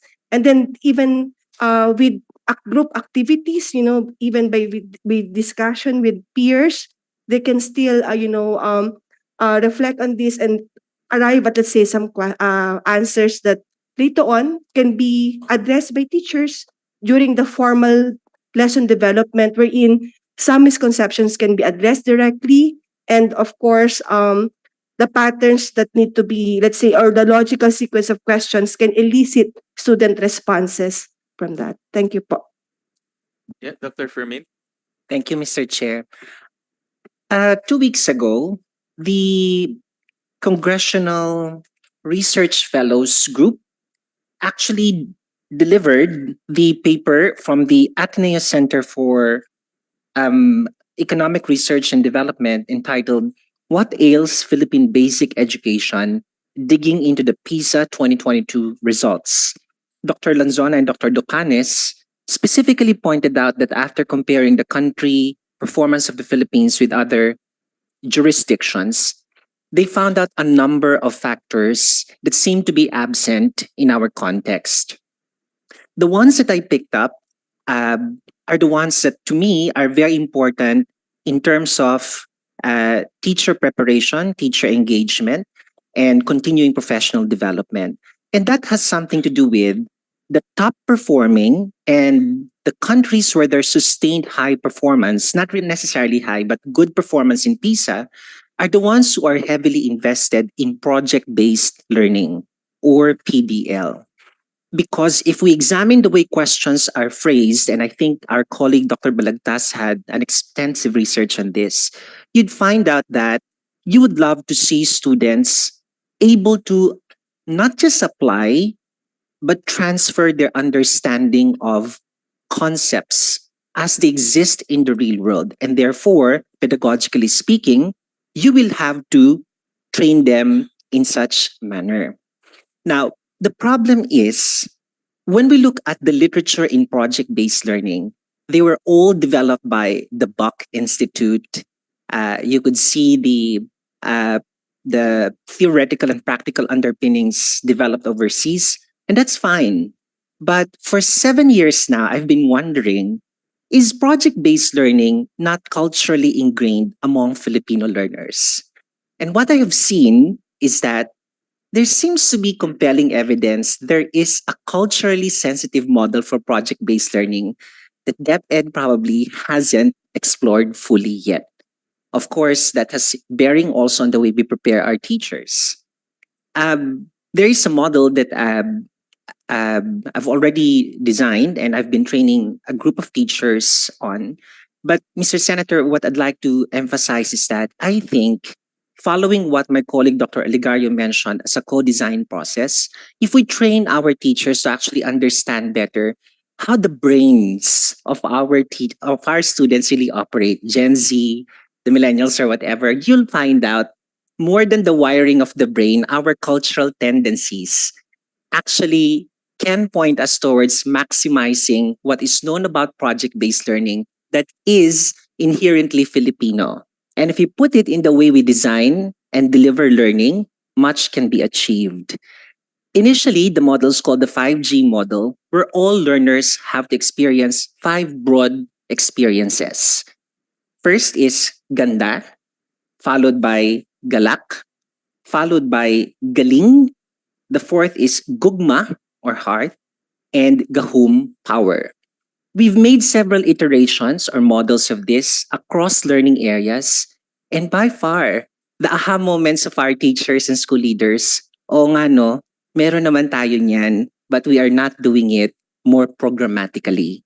So I think it's time that we endeavor looking at how brain-based learning should be viewed as compatible with culturally sensitive and contextualized learning.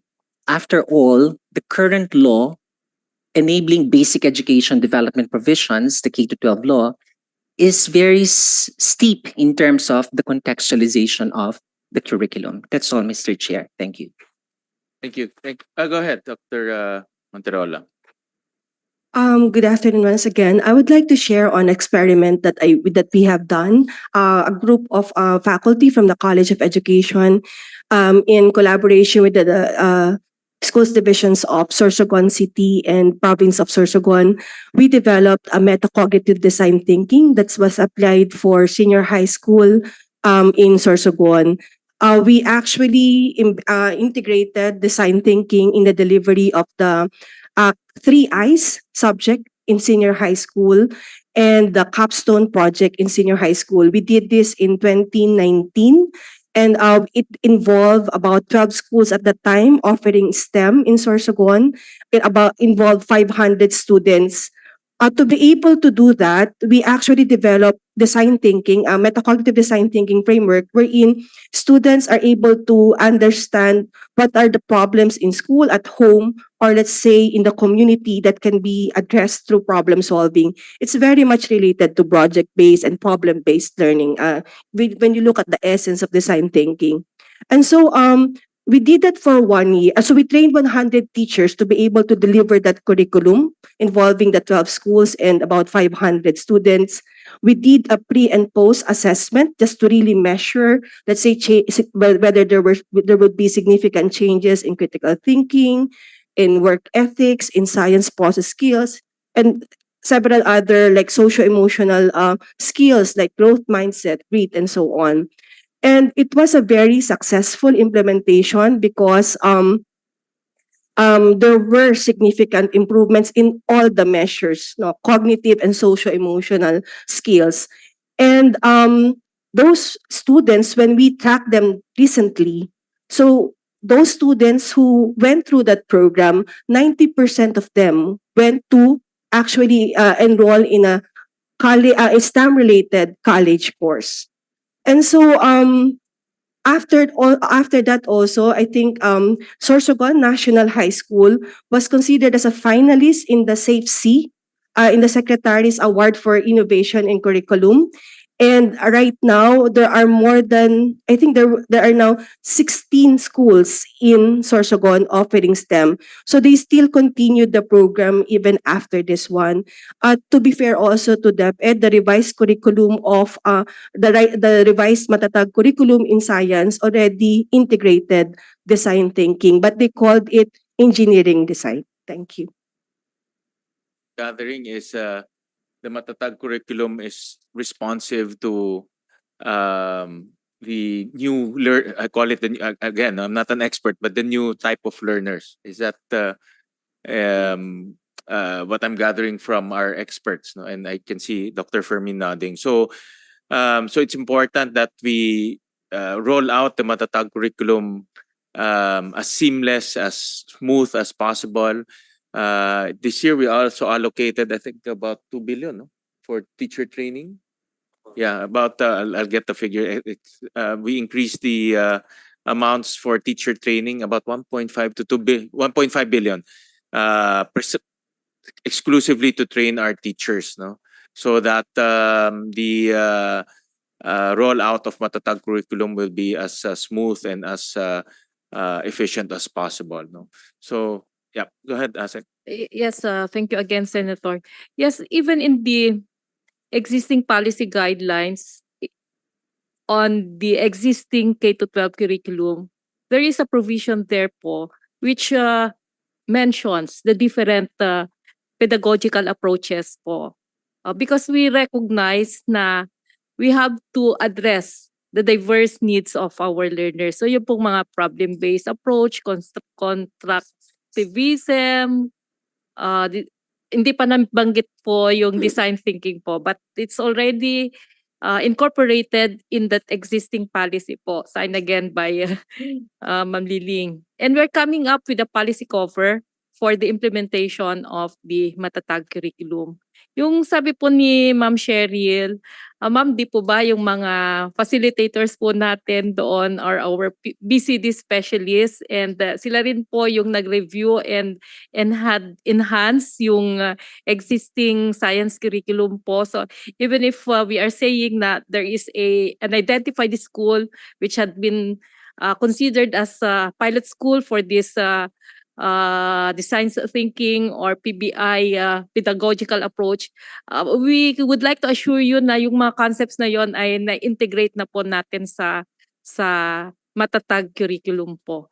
And yes, Senator, we are very grateful because you had provided funds for the training of our teachers for the implementation of the Matatag curriculum for K147, because yung initial implementation natin will start with rolling it out to our learners from in kindergarten, grades 1-7. Just to mention po that we had already conducted the training of our national trainers last week po.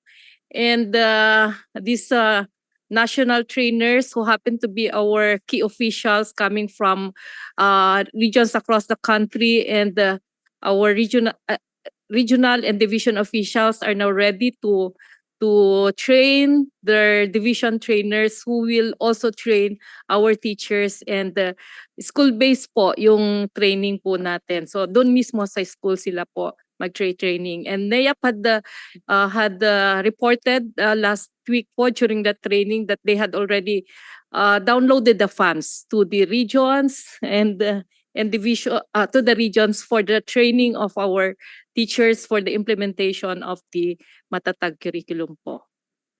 Thank you, Asek. We call on Dr. Olegario and then Dr. Fermin. Gusto ko lang po i-share yung experience ko as a teacher of teachers, no? So I have graduate classes and the students there are teachers. Ang approach ko sa class ay project-based learning, no? So they have a project by the end of the course and they have to design a project, no? So they design project-based learning. They use the 5E, the 7E. The problem is that yung implementation, no? So they don't get it. No, so at first they would say, "Ma'am, what you're trying to ask from us is impossible." No? So yun yung ano nila, no? It's impossible in the school setting. Kasi kino-correct sila ng supervisors, for example, or it's time consuming, yung mga ganun, no? So may mga labels sila, but they're all labels. No? It can be called design thinking or 5 E's, but labels lang siya na shallow ang interpretation. So they really need to understand. So I believe that the training has to be a long-term training. Actually, it's part of the my presentation na long-term siya because dun sa experience ko, it takes 1 semester for them to realize the principles. It's not just 1, 2, 3 sitting. Talagang pokpok na pokpok sila. Until they realize, ito pala yung project-based learning. No, so ito pala yung but project-based learning is also problem-based. No, so ito pala siya. Yung 5E pala, it's so easy to say na engage, 'di ba? Explore, pero shallow yung interpretation. That's why we really have to focus not only on yun nga, yung intended curriculum, but the implemented. How is it implemented? How are the principles interpreted? No, so teachers tend to favor, for example, teach me the strategies. Tapos, minsan sasabihin nila, ang dami nila sinasabing strategies sa akin, no? Pero, ang babaw ng implementation. No? So, we'd go back to the principles, no? You study what you're doing until yun nga, towards the end of the semester, they realize, so this is what high order thinking skills mean. Thank you. Thank you. Dr. Fermin, and then we call on... Thank you, Mr. Chair. Mr. Chair, prior to the publication of the PISA 2022 results, Insights and Interpretations report by OECD Executive Director Andreas Schleicher, there was a publication of the same group entitled OECD Learning Compass 2030. This is actually the backbone of all recommendations made by the OECD in terms of comprehensive education reforms across jurisdictions and the participating member states. The document contains 5 curriculum dilemmas.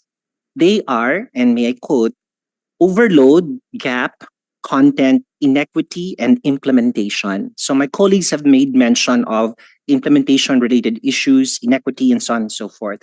But Mr. Senator, there are also 5 broad solutions provided by OECD, and that is to ensure that the curriculum and instruction development context is replete or made robust in terms of, number 1, developing the agency of both teachers, students, and other stakeholders. Authenticity, that means it has to be a real life, right? Then there is flexibility, whatever modality it should work. And then the level of engagement of the implementers. In the middle, Mr. Senator, is a key concept they said should unlock the potential of any curriculum development effort. That is interrelation. So interrelation in their definition is we deliberately plan learning experiences where the students can no longer almost distinguish that's math, that's science, that's English. Since the beginning of the evaluation of our curricula sometime in the 90s, we've been talking about integration, right? But no one has actually been acting very systematically on modeling integration. Arbeck, remember, attempted to model that. At the level of the subjects, it was contentious, makabayan, right? Now there is makabansa, but introduced only at a particular level or key stage. But OECD is telling us in countries where the curriculum and instruction context is really working and delivering learning outcomes, there's a deliberate attempt to train teachers. You know, when you design a learning plan and carry it out, sit with your fellow teachers in that level. And I think there are existing structures within DepEd not yet maximized for this purpose. The LAC, for example, that's a powerful and under maximized, or we're not maximizing that structure, which they've been translating to a more connected curriculum. So, Mr. Chair, that's something that not only NAIAP should actually be working on, because the training of trainers last week was still fragmented. It's still about the subjects. There was no provision for how they will be connected. So that's what I want to say, Mr. Chair. Thank you. Thank you. Secretary Briones and Yeah. then Dr. Padilla after. We had been discussing, Senator, how DepEd should be training teachers, what the approach should be, etc., etc. But I would like to echo what Dr. Rivera mentioned. The teachers that we get are outputs produced by teacher education institutions. And also, we have to recognize that those who join us as teachers do not necessarily have ambitions of becoming teachers themselves. I sat, the last time I mentioned that I sat in focus group discussions of about 10 people. Most of them say they take up teaching because the tuition is cheap, because you can go to school in right there in their province. Secondly, walang masyadong math, walang masyadong science, walang masyadong laboratory, kaya hindi magastos at hindi mahirap. And if you have these kinds of outlooks, which we receive and we have to train, teaching for us, training for DepEd to be training teachers is already a little bit late. It's like teaching young people at high school or even college level. You have to start at the basics. And so during my time, I would like to share, Senator, since we had a shortage, and we also have the phenomenon of non-math people teaching mathematics, because we don't have enough teachers in mathematics, because not many teachers major in mathematics. Precisely they go into teaching because there is not much mathematics. Yeah. And so during my time, Senator, we would engage engineers, certified public accountants, as long as they have how many units in teaching to teach mathematics. And there were increasing numbers of engineers, of CPAs, and so on, who probably have a better grasp of mathematics than what they get from the undergraduate in the teacher preparation. So as I said, we are constantly advising DepEd what to do and what not to do, but we have to go beyond them and go to the pre-entry stage. Kasi luto na yan sila. We have PE majors teaching mathematics because nobody else can teach mathematics, and teaching them in the ways that they are aware of. But at the same time, I quite agree that the evaluation of our PISA results, of course, has to be, we look at the PISA results as a manifestation of the state of education in the country. Now, if you have teachers who are unprepared to teach mathematics and science because it is cheaper and so on, then their outputs, the children, would not really perform as well. So we had this practice, remember, Ami? We bring in engineers, CPAs, make them go through training, not in teaching, in pedagogy, so they would be in a better position to teach mathematics. So we have to, I'm sorry, Senator, I'm always bringing connected problems into the picture, but the attention on what DepEd should do and not do, of course, it is welcome, and I agree, and it has to be. I suddenly remember the very popular saying, listening to all of you, that change is the only constant in this world, including education. education has to be changing all the time.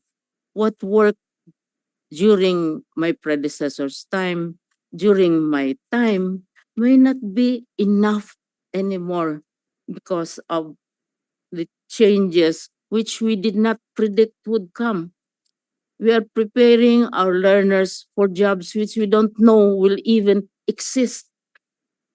We think of them to be competitive in jobs, etc., etc. But what kind of jobs are waiting for our learners by the time they're looking for jobs? So there has to be, as I said, a continuing assessment of what is happening in society. But you only we only do not look forward what will happen, what is the future. When I was a graduate student, we used to be so engrossed with the book of Toffler, which is Future Shock, and worry about it. And also, we were crazy about the novels of Frank Herbert. By the way, June, which really already predicted the kind of world that we are creating because of our neglect of the environment.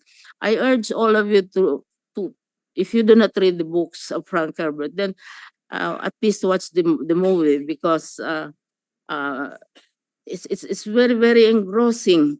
It was written in the 1960s, but already predicted the kind of world that we are going to produce. And this is the kind of thinking that we want to install and to enrich our education system with. To go back, what I want to emphasize is that we don't only look at teacher training. It's like already teaching university students. How do you teach English grammar? If they don't get English grammar in elementary and basic education, they will have terrible grammar even when they're already PhDs. And all editors of PhD dissertations know that. Editors of books know that. So I agree with what Senator Win is talking about.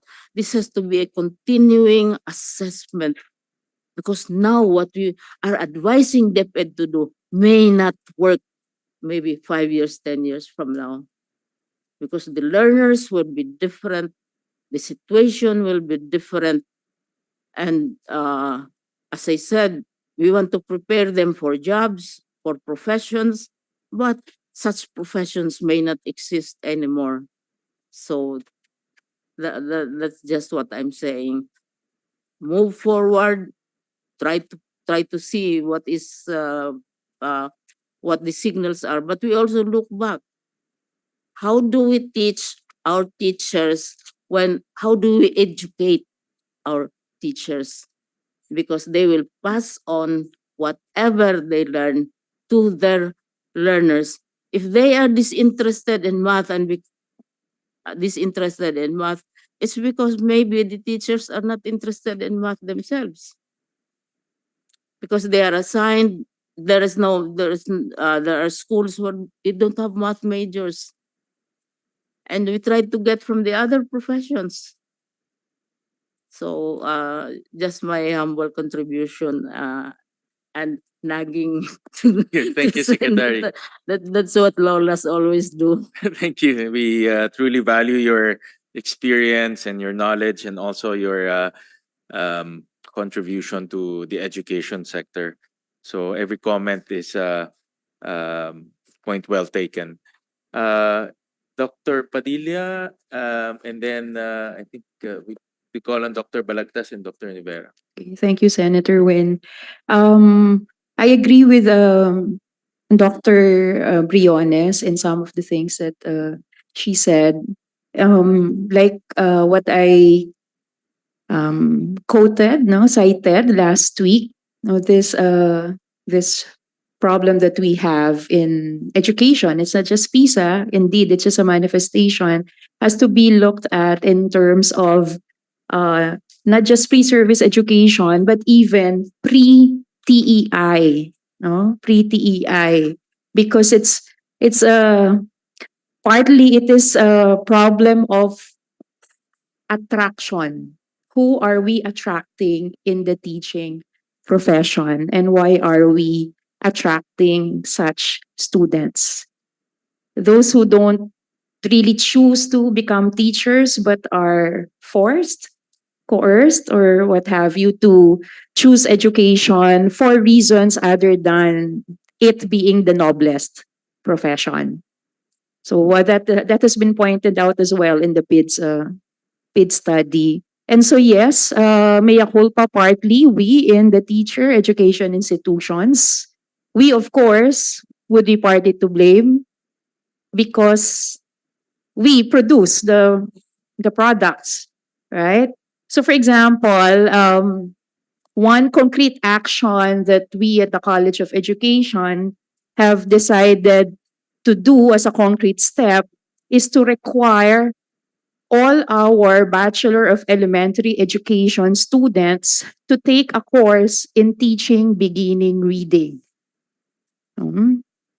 The thing about the UP College of Education BE Ed students is that they have their own specializations. So there are those who specialize in math, science, social studies, even at the Bachelor of Elementary Education. So all of them are required to take a course in teaching beginning reading. It's not a theories course, it's a hands-on course where they actually teach young students. Unlike in the past, when we did not require our Bachelor of Secondary Education students to take a reading education course, we have been requiring them because there is a recognition of the gravity of the reading problem, which influences the performance of the students in all content areas. So now they are required to take a methods course, a pedagogy course on teaching literacy across the content areas. So what Dr. Ed mentioned earlier as one of the results or one of the recommendations of OECD has something to do with the interrelation and interconnection of learning across content areas, then reading would have to be there. Because even when you're trying to learn music, PE, health, and of course, the more quote unquote academic subjects of math and science, first you have to read. We always say all teachers are reading teachers, but that's not true. All teachers should be reading teachers, but currently they are not. And so as a concrete step, at least on our part, we have been requiring our students that, but not all TEIs have that in their curricula. So that would bring us to CHED. I wish I wish Senator Cheese were here because the PISA problem is not just a basic education problem. It's also a higher ed problem. But then we say we produce the products, ma'ams. True.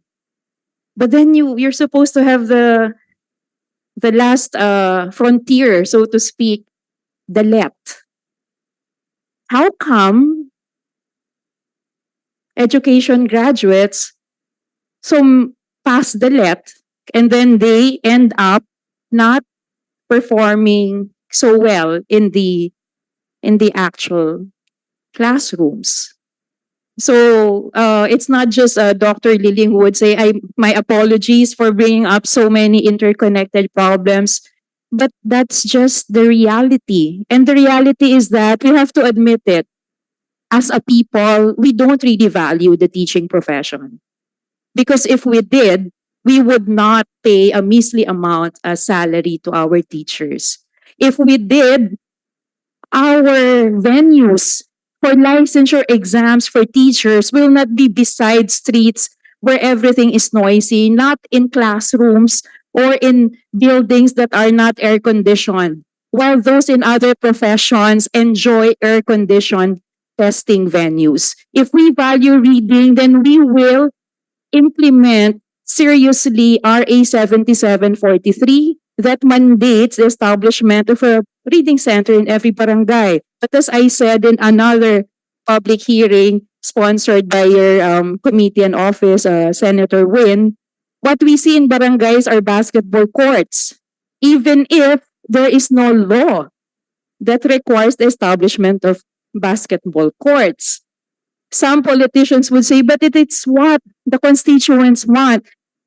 But aren't we duty bound to help our very own people, our officials included, to elevate the kind of communities that we have?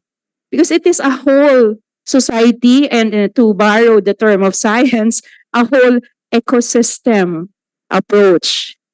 We have some LGUs. We have some LGUs like Valenzuela that takes RA 7743 seriously and has a very good public library, not to mention reading centers. We have Senator Binay Snatio, we have the Makati LGU seriously taking steps to address the problem in reading by sponsoring scholars among DepEd teachers to take diploma in teaching reading from kinder to grade 12. So different grade levels and different subject areas. We have non-government organizations like Ronald McDonald House Charities actually donating big books to multi-grade schools in the provinces and training the teachers on the use of those big books and other teaching learning materials. So if we would like to really raise readers that would be very good thinkers and learners, we have to engage all these people and all these stakeholders.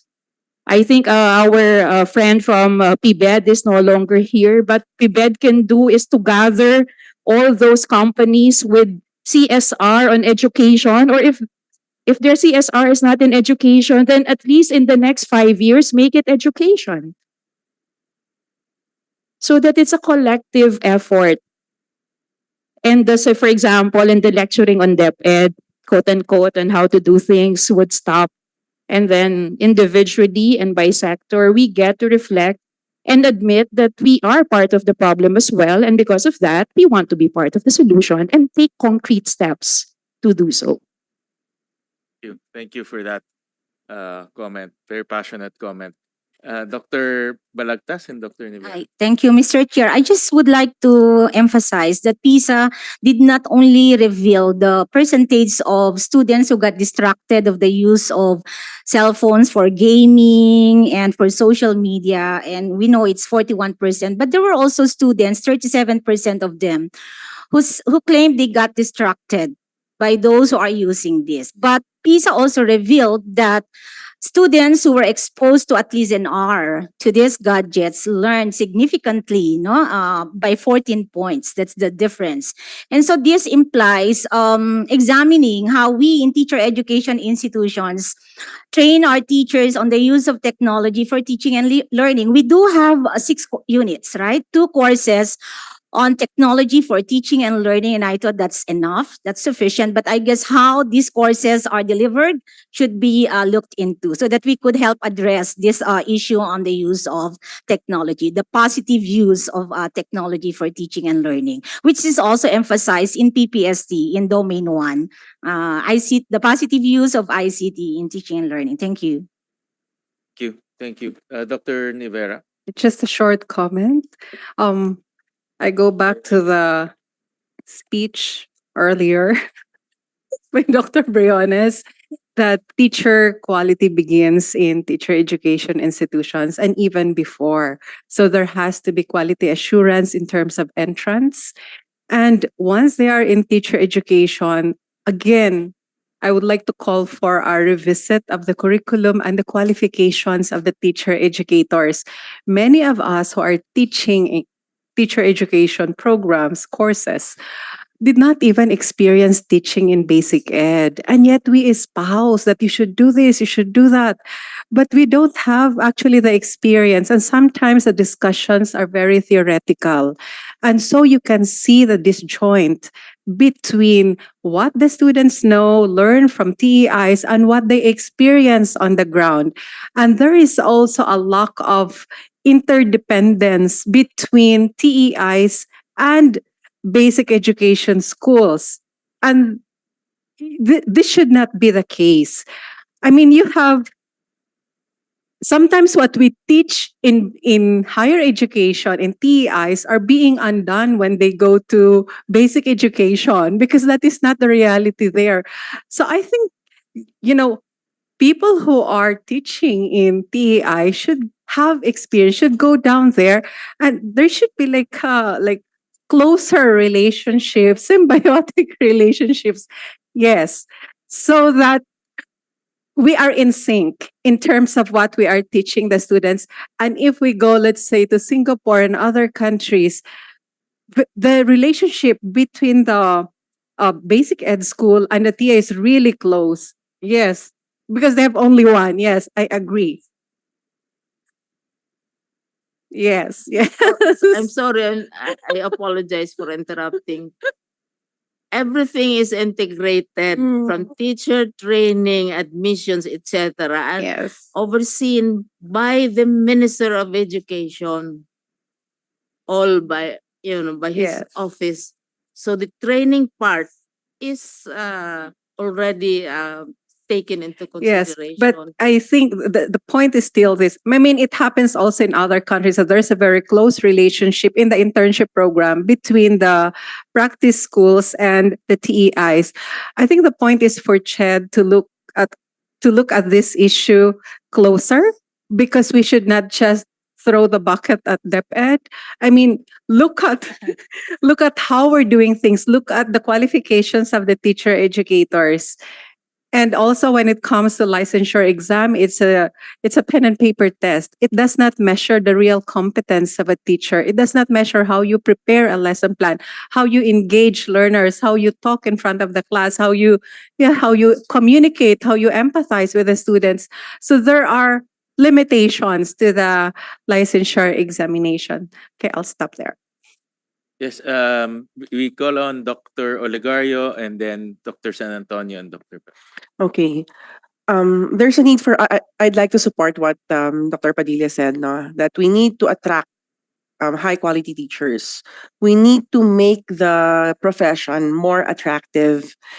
In one OCD article I read, there's a question: would you want your child to become a teacher? So, if you don't want your child to become a teacher because of a lot of things, and mainly because it's not an attractive profession, why is it not an attractive profession in the first place? It's because of the salary that our teachers get. I already told you about this, Senator, last week, personally. We have very low salary. Actually, I compared the salaries of all, yung sa government, the teachers get the lowest. And then now I've read that there's teacher 3 na, teacher 4. In the past, there's only up to teacher 2 for promotion. So that's one. We need to professionalize, no, to make teachers become professionals. We need to have intelligent teachers. No, so hindi yung dahil madali, 'di ba? We need to have intelligent teachers because the teachers will transfer the thinking skills. The transfer yan, no, the everything. There are a lot of things that teachers transfer, thinking skills, even attitude towards learning, and so many things. Aside from that also, there's a need for us to really change our paradigm. We really have to embrace the constructivist paradigm. I've been questioned by my own students. Ma'am, why are you proposing that? At first, they would question and then they would realize towards the end. My students in the undergrad are intelligent. They're very intelligent. But it takes time for them to prepare lesson plans, to learn how to prepare lesson plans that are constructivist in nature. Why? Because they grew up from elementary to high school being taught the traditional behaviorist type, diba? Traditional behaviorist way of teaching. So, yun, again, no, even among the intelligent, diba? UP students are intelligent, diba? Top 14% of the country go to UP, right? So, so, but it takes time for them to unlearn the behaviorist pedagogy. So yun lang, no? Just to emphasize that it really takes time and patience, no? Until students, teachers, service teachers and teachers learn all these things that we've been mentioning, yung problem-based approach, project-based approach, etc. Dr. San Antonio? This one will be quick. I just would like to share an actual initiative. PEAC has partnered with another institution to offer scholarship to brilliant TEI applicants. They had 50 slots. I was part of the advisory board. We could only recruit 9. This was last year. That's how big the problem is in terms of attracting the brightest to the teaching profession. So we had to even lower the standard so that we could have more in future runs of that initiative. Yeah, thank you. Thank you. Dr. Monterola? I just also want to add to Dr. Padilla's example earlier. In the case of UP College of Education, I'm also teaching there. We revised our curriculum for secondary education, elementary education. It's not just reading education that we required all majors to take, regardless of social studies or English majors. We asked them to take mathematics because we really value the numeracy skills, and it's important that because our workforce from World Bank study said that if for every one standard deviation increase in numeracy skill, that would translate to 7.5% increase of employability. And so, as teachers, even with estimation that you mentioned in class, that's a form of numeracy. And so, we have to strengthen the numeracy skills of our teachers. Aside from numeracy, we require them to take science, either physical science or biological science. So even if you're an English major, you have to take either a physical science subject or a life science subject, so that you have a scientific literacy background, even though you're coming from another subject area. And lastly, we also institutionalized, aside from action research, we also institutionalized design thinking for education. So, but we also look with the PSGs of course, teacher ed. On another note, regarding what Ma'am Gladys was saying earlier, regarding experience on the ground. Before coming to UP College of Ed, I was a basic education teacher. I taught grade 5 science, and I taught grade 10 the physics students at UP Integrated School. And then when you shift to TEIs, normally you don't get the chance to go back again to high school classes, except if we require, for example, some of our subjects that our students would, observe high school or elementary classes, and then we go with them. And then when we train teachers and when we observe classes in the field. But it would be good. I'm not sure whether this is a venue for that. Let's say if the Teacher Education Council, because it's a connection between CHED and DepEd, if, for example, there will be activities for those from DepEd, the regional offices, division offices, work with the nearby TEIs to, let's say, have an exchange. Like, for example, what's really happening on the ground. So just to really ground whatever is being taught in TEI, and then there can be some provisions for, let's say, TEIs to really visit and work with division offices and regional offices, so that let's just really make sure that there's an alignment between TEIs and, of course, basic ed. We cannot always, just put the blame on DepEd. We also have, we have to work together. That's the thing moving forward. Thank you. All right. So last three, because we have Mr. Schleicher as a guest. So, but I want to capture all of your comments on this topic. So last three, and then we move to the presentation of OECD on PISA. So we start off with Dr. Fermin. I think you raise your hands first, and then Dr. Nivera, and lastly, Dr. Padilla. Portia?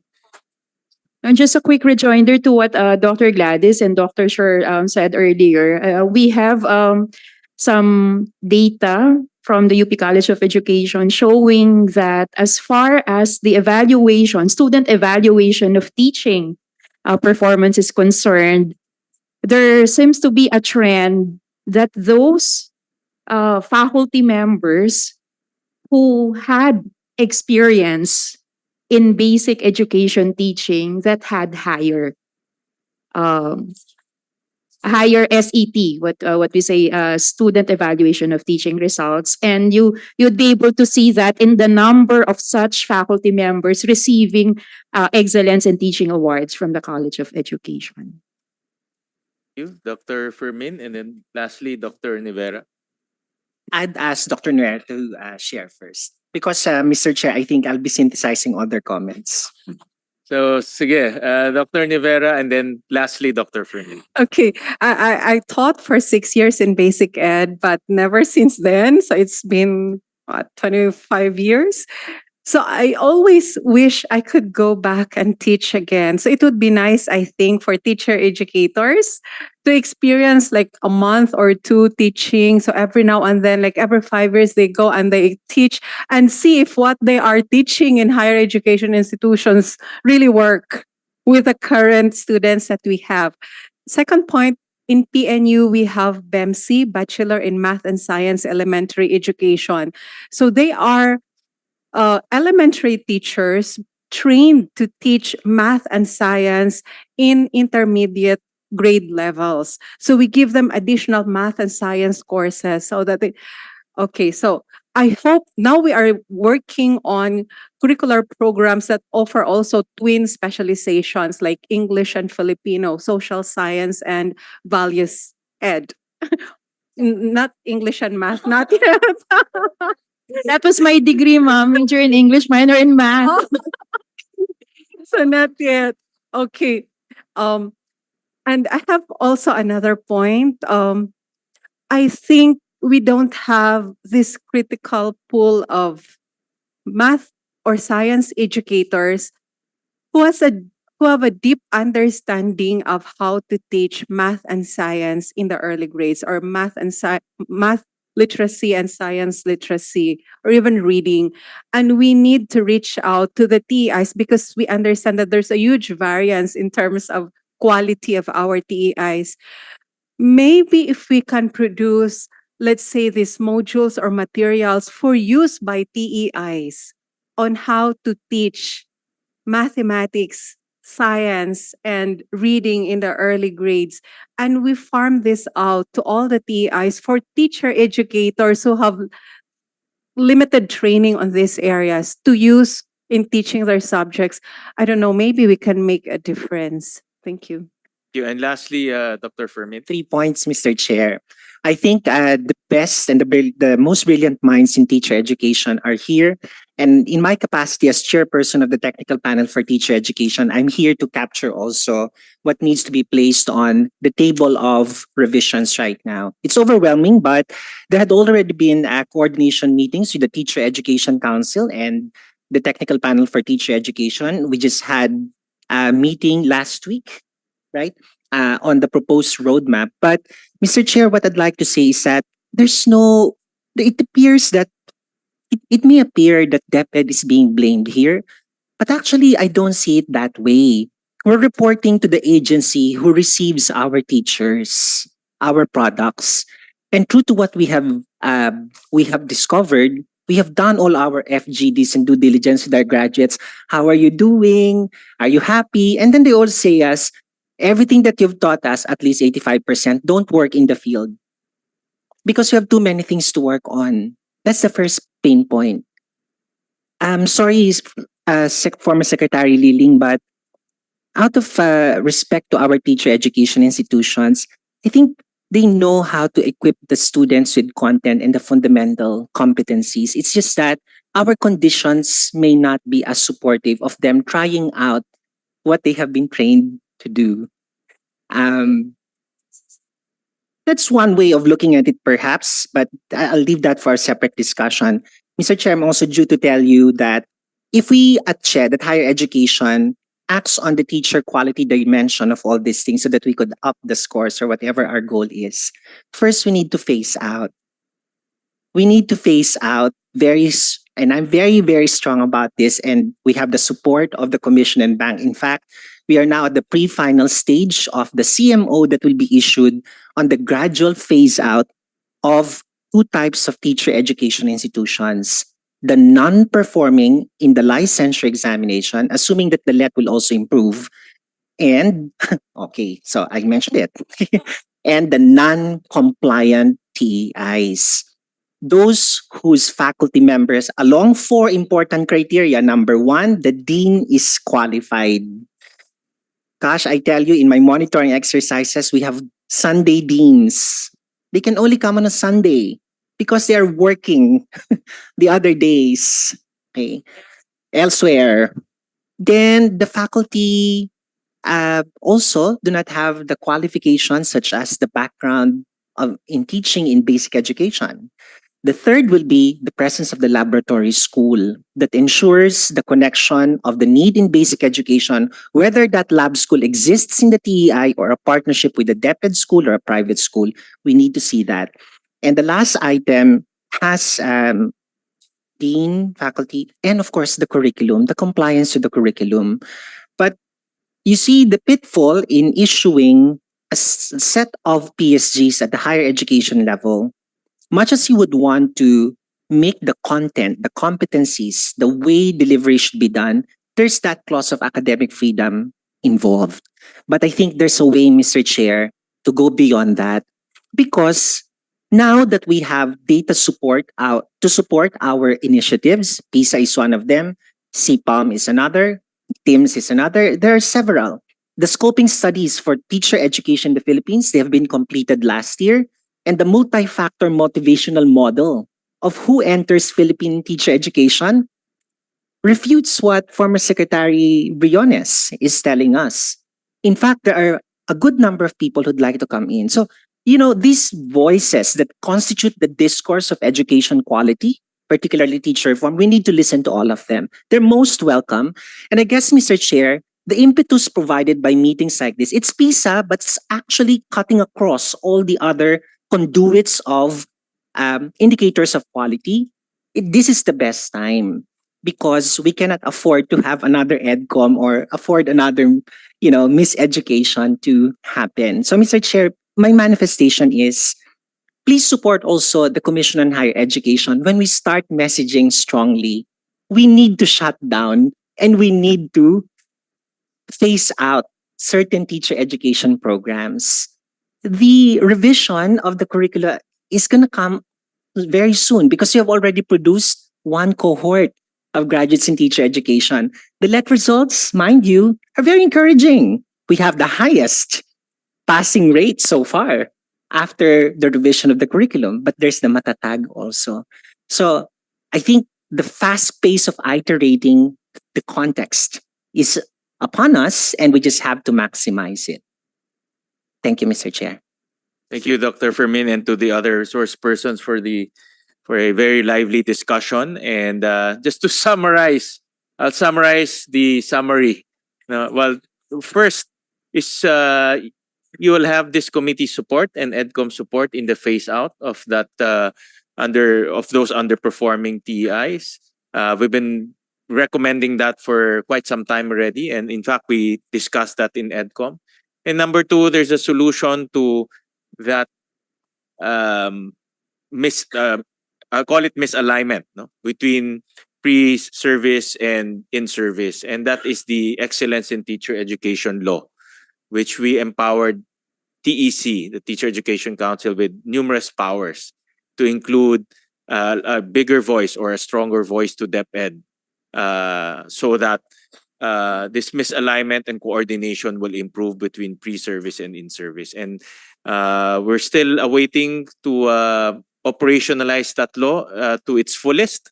I understand that soon there'll be a revamp in that council. So we're waiting for that, but that will solve many things that we have discussed in the last 3 hours, I think. So finally, we call on, and we're very honored and privileged to be joined by Mr. Andreas Schleicher. Good to see you again, Mr. Andreas. The last time we saw you was in 2020 before the pandemic. And thank you for joining us today. I know it's very early in your area right now, but thank you very much for joining us. And we recognize Mr. Andreas Schleicher. Yes, hello, and thank you very much. And I try to share my screen so that I can show some data. I hope this will work. First of all, it's a great pleasure to join you again, and I listened with interest to the discussion and the recommendations on the teacher education, which obviously is a very vital part of the PISA kind of implications. First, I wanted just to share with you, here you can see a map of the countries taking part in PISA. So we have many interesting comparators for the Philippines, countries in similar contexts, countries in very different contexts. And let me then just highlight an overview of the relative strengths and weaknesses of the Philippines according to the PISA 22 assessment. The little blue dot is where the OECD average is. The bar, the colored bar, is where we find the Philippines. So first of all, when it comes to academic performance, you're quite well aware, this is where the Philippines still has a long way to go to reach the OECD average. Performance of students in reading, mathematics, and science is still very modest. On the positive side, the Philippines held its ground during the pandemic. Most countries have seen a quite significant decline in their learning outcomes. We have not seen that for the Philippines. So I think that is a strength of the system, that it was able to resist the pandemic, but still, performance of students is quite low by international standards. On psychological well-being, students in the Philippines display quite strong kind of self-efficacy, self-confidence, and these are also very important outcomes. Students in the Philippines are generally happy students, happy with their lives and with their school. We see also very positive outcomes on students' agency. I think that's also a really important outcome, that students in the Philippines are able to translate their ideas into action. They are not only able to absorb knowledge, but also to do things, and that's a quite recent phenomenon. However, we see very low performance on student resilience. Students in the Philippines often are growing up with a fixed mindset, believing that their success is depending on the intelligence they were born with rather than on the effort they invest in education.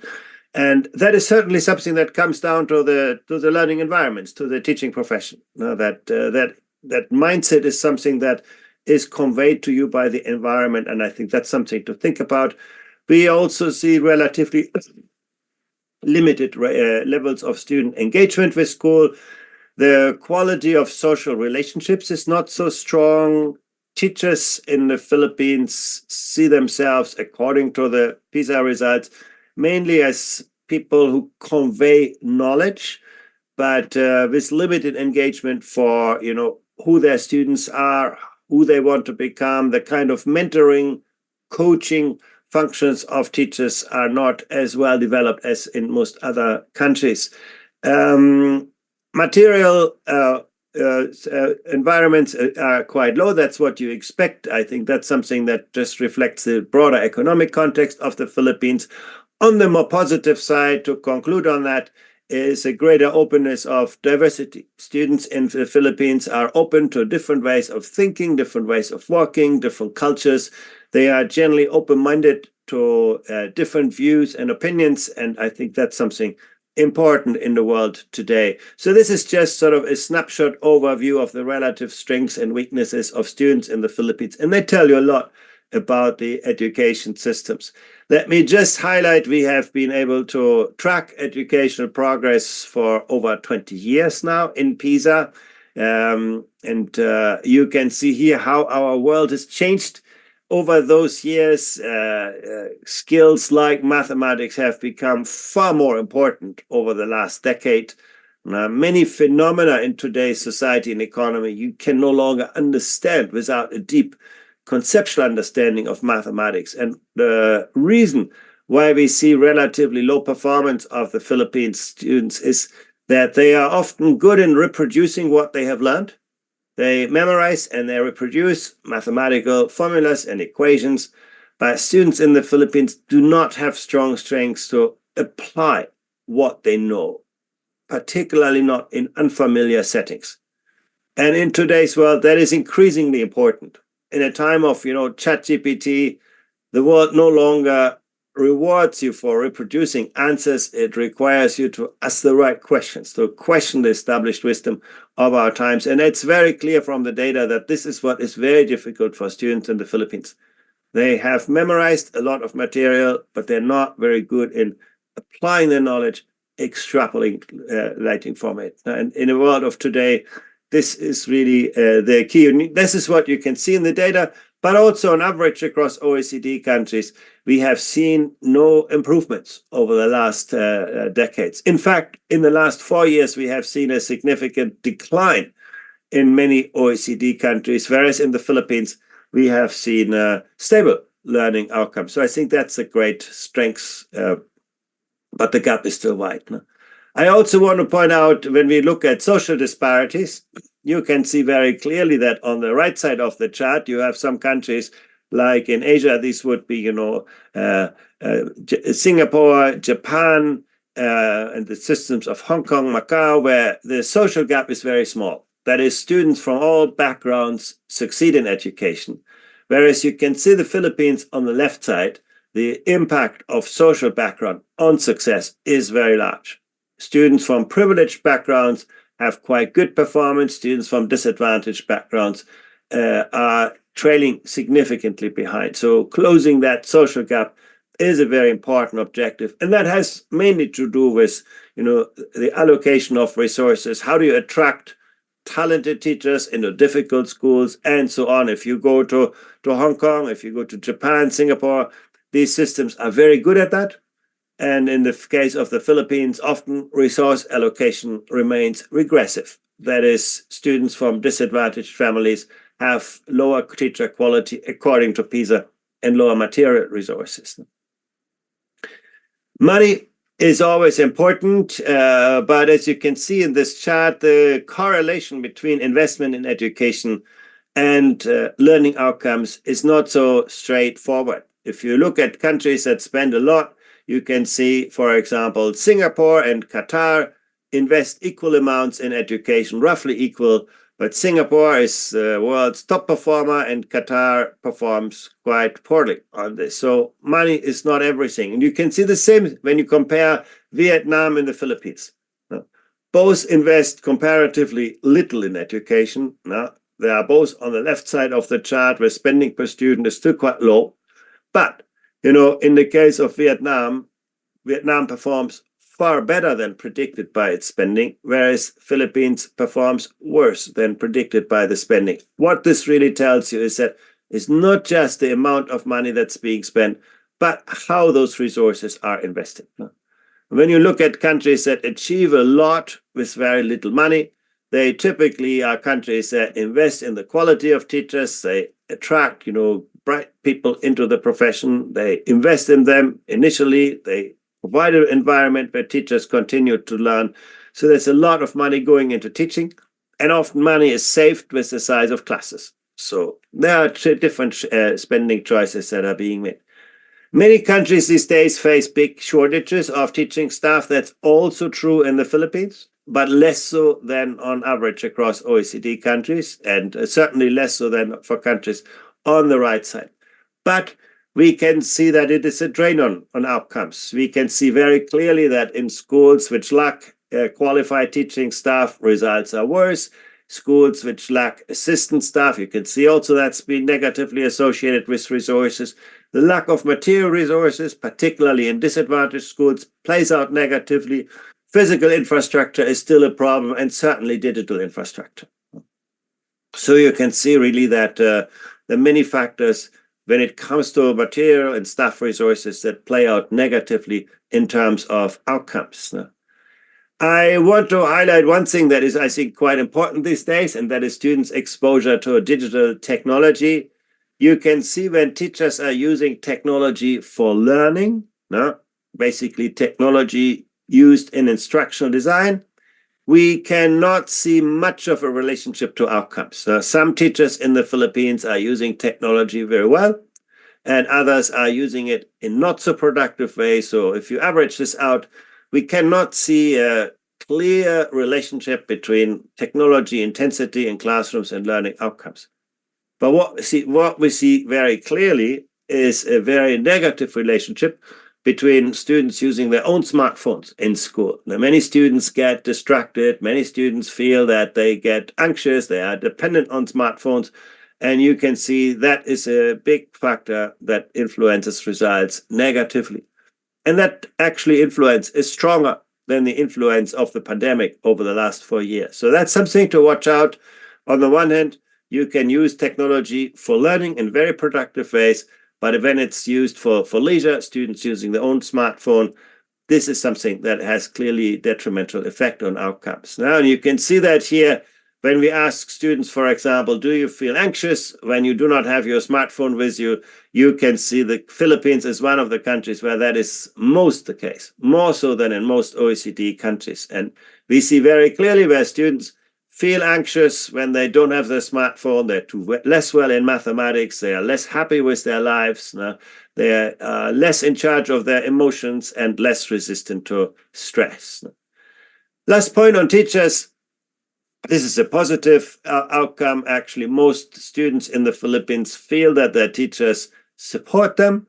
They're very available when they needed help. That's an answer that students give us usually positively, also during the years of the pandemic.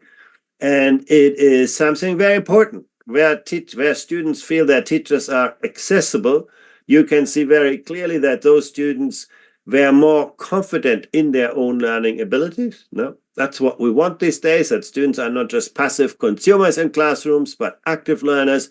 And you can see that is very closely related to students feeling a close relationship with their teachers. And then, of course, academic performance is also very much a function of that social relationship with teachers. No?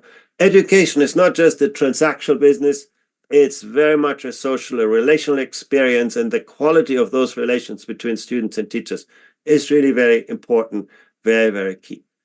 On the not so positive side, you can see that many students in the Philippines do not feel safe in their schools, and that is negatively related to learning outcomes, negatively related to student well-being. No? And this is an area to work on.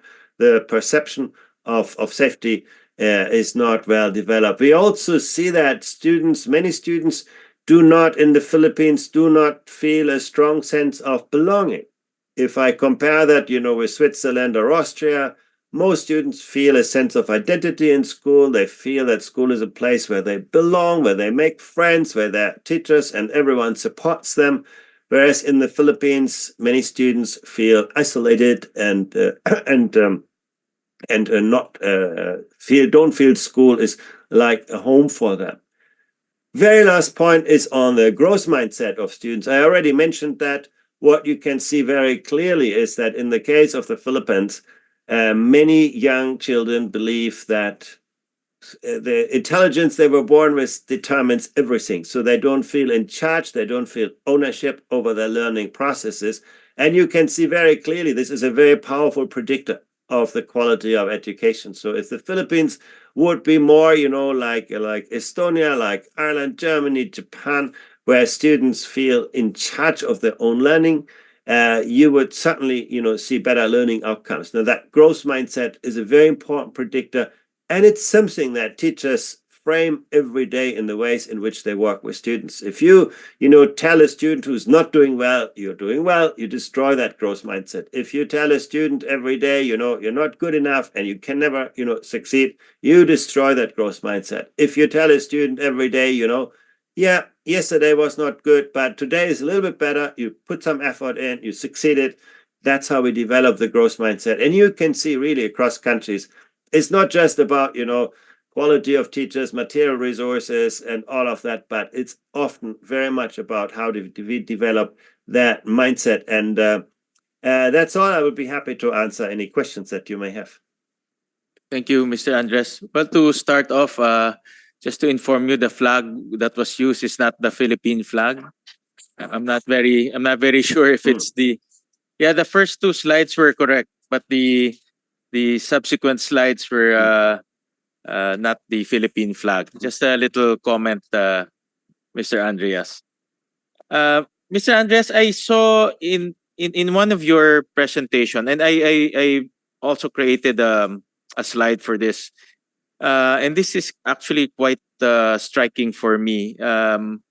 Spending. The spending, how countries spend on a per capita basis. And I was comparing ourselves with some of our neighbors here in the Philippines. We're in Vietnam and the Philippines on a per capita basis here. More or less spent the same. No? But obviously, Vietnam outperformed the Philippines by a mile. No? And if you compare the U.S., of course, the U.S. is a with a top economy. They spent so much on a per capita basis. But if you compare them with Vietnam, it's not much different. No? In fact, they perform below OECD average. So, can you give us more insights on this? Because honestly, the common knowledge or the common belief here in the Philippines, you spend more, you improve grades. No, but this slide is telling us otherwise. No, so can you give us more insights on this? And can you, if you have any information, how come Vietnam is performing more efficiently? I would say, no, in terms of resources compared to other countries. No? Yeah, thank you. I think this is a very pertinent question. If you look at, I mean, I start with the United States. You know, in the United States, almost half of the money does not arrive in the classroom. It ends up in administrative spending and other out-of-school expenditure. So that's obviously a drain on resources. The United States has often prioritized smaller classes over better teachers. So despite the fact that it spends a lot on education, teachers are not paid very well, and the working conditions of teachers are not good. Teachers have little time for other things than teaching. So it is not such a surprise that the United States does so poorly on PISA, despite a lot of investment in education. When you look at Vietnam, I think there are several things that the Vietnam does really well when it invests its money. First of all, it invests its money squarely where good results are produced, and that is the quality of teachers. Vietnam is very impressive in the way it attracts, qualified candidate into the profession with good working conditions, but also how teachers are supported in their schools. Basically, the system is very, very good in helping good teachers to develop very fast and also supporting other teachers. If you are a great teacher in a very privileged school and you want to advance in your career, the system will do everything to attract you to an environment, to a condition, to a classroom where you can make big changes, big improvements. So the system is very, very good in using its teachers, developing its teachers, building strong teaching careers. I think that's and I already alluded to this. What is also striking in Vietnam, I'm talking about Vietnam.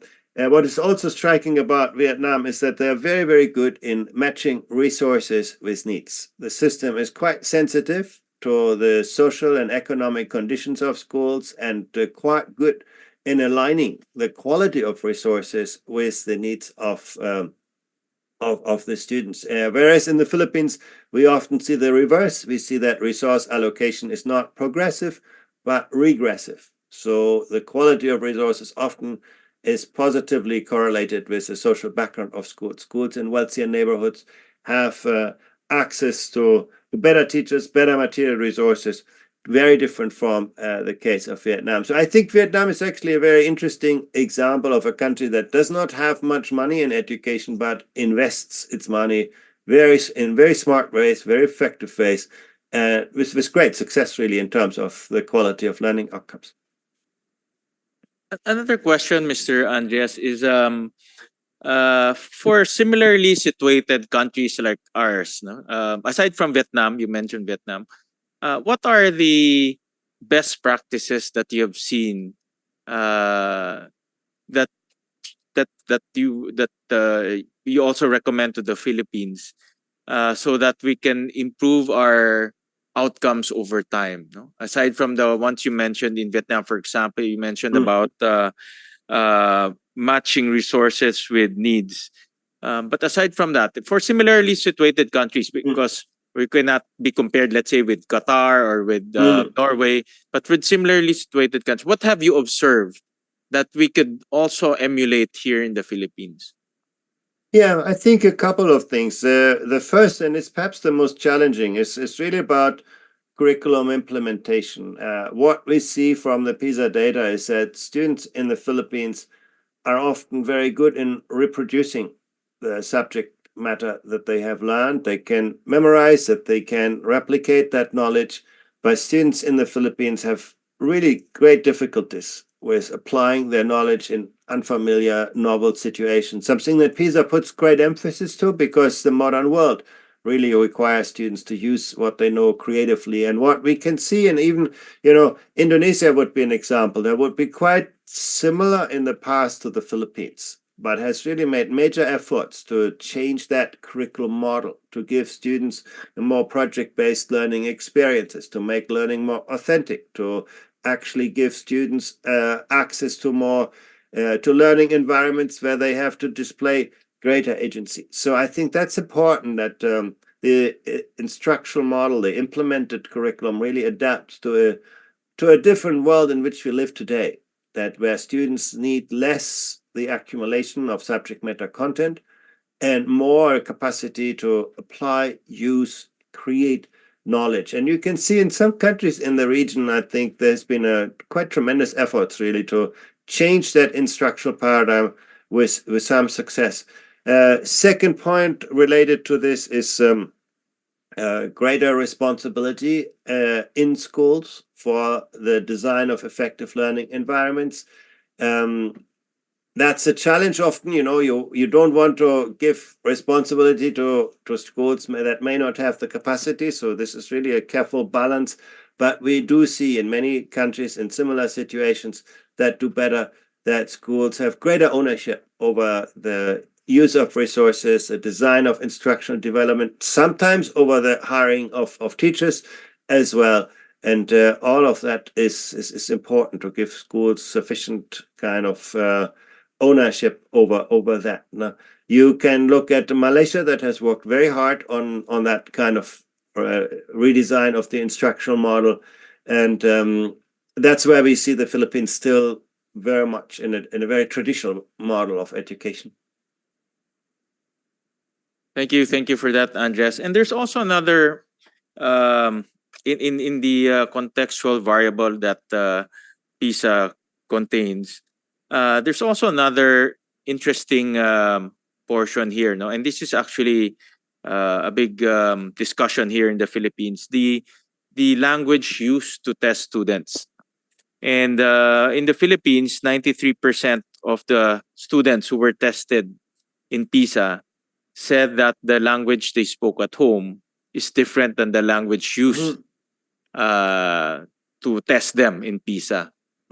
What's your comment on this? And are there other countries that are similarly situated compared to the Philippines, but perform better or had better learner outcomes?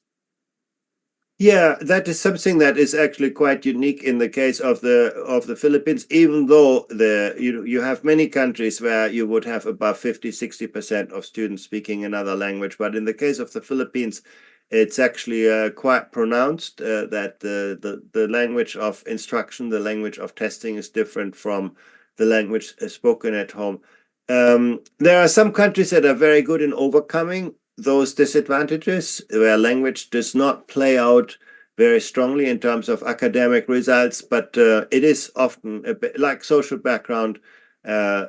Speaking the language of instruction, speaking the language of the test is very important. My only qualification here is that this is not just the language of PISA, this is the language of instruction. So if students have difficulties with PISA, then you can expect they will also have difficulties with following instruction in general terms. So I think overcoming that barrier, and it often, if you look at the countries that do that well, where a different language doesn't make such a difference, typically they start very early. Early childhood education and care are the key levers where you learn languages best. And you can see a great emphasis on the early years of education in those countries to provide a solid fundament for learning in school. Because again, if students have difficulties with the PISA test because of it's another language, you can expect that they have the same difficulties in the teaching and learning. Thank you, Mr. Andreas. Thank you very much for your time, and once again, thank you very much for your openness and willingness to join us in this PISA review being undertaken by the Senate Committee on Basic Education. And we hope to see you in 2025 again. 2026. 2026 the again. results. Yeah. Thank you. Thank you very much. Thank you. Bye-bye. Thank you. With better results, the resource persons are saying here. Yes. Yeah, thank you. Thank you. All right. So, any more last comments on this topic from our esteemed resource persons? Chair. Yes, Attorney Erap. Just curious po dun sa last manifestation of Dr. Ed Fermin on the phase out or closures of teacher education institutes. Because in the naalala ko lang last hearing, Senator Win, there was I think last hearing there was also a discussion on that, on how to phase out or close. There was Dr. Ed Fermin was mentioning about a draft CMO that would finally allow CHED to close. But I'd like also to manifest that as early as 2008, under the Manual of Regulations for Private Higher Education Institutions, the Commission is allowed motu proprio to close revoke programs, courses for gross mismanagement, inefficiency, and operation of programs. Marami pong grounds doon. So I wonder whether this has been implemented in other programs, including the teacher ed programs, and what prevented CHED from doing so. Kasi parang last hearing, parang there was the reason was being directed to the technical panels not recommending or not coming up with policies that would allow CHED to close.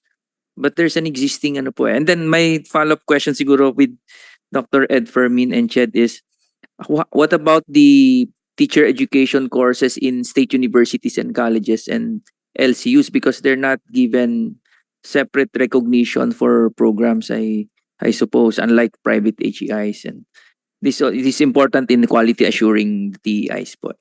Thank you. Give Dr. Fermin a short time to respond, but I would like to do this.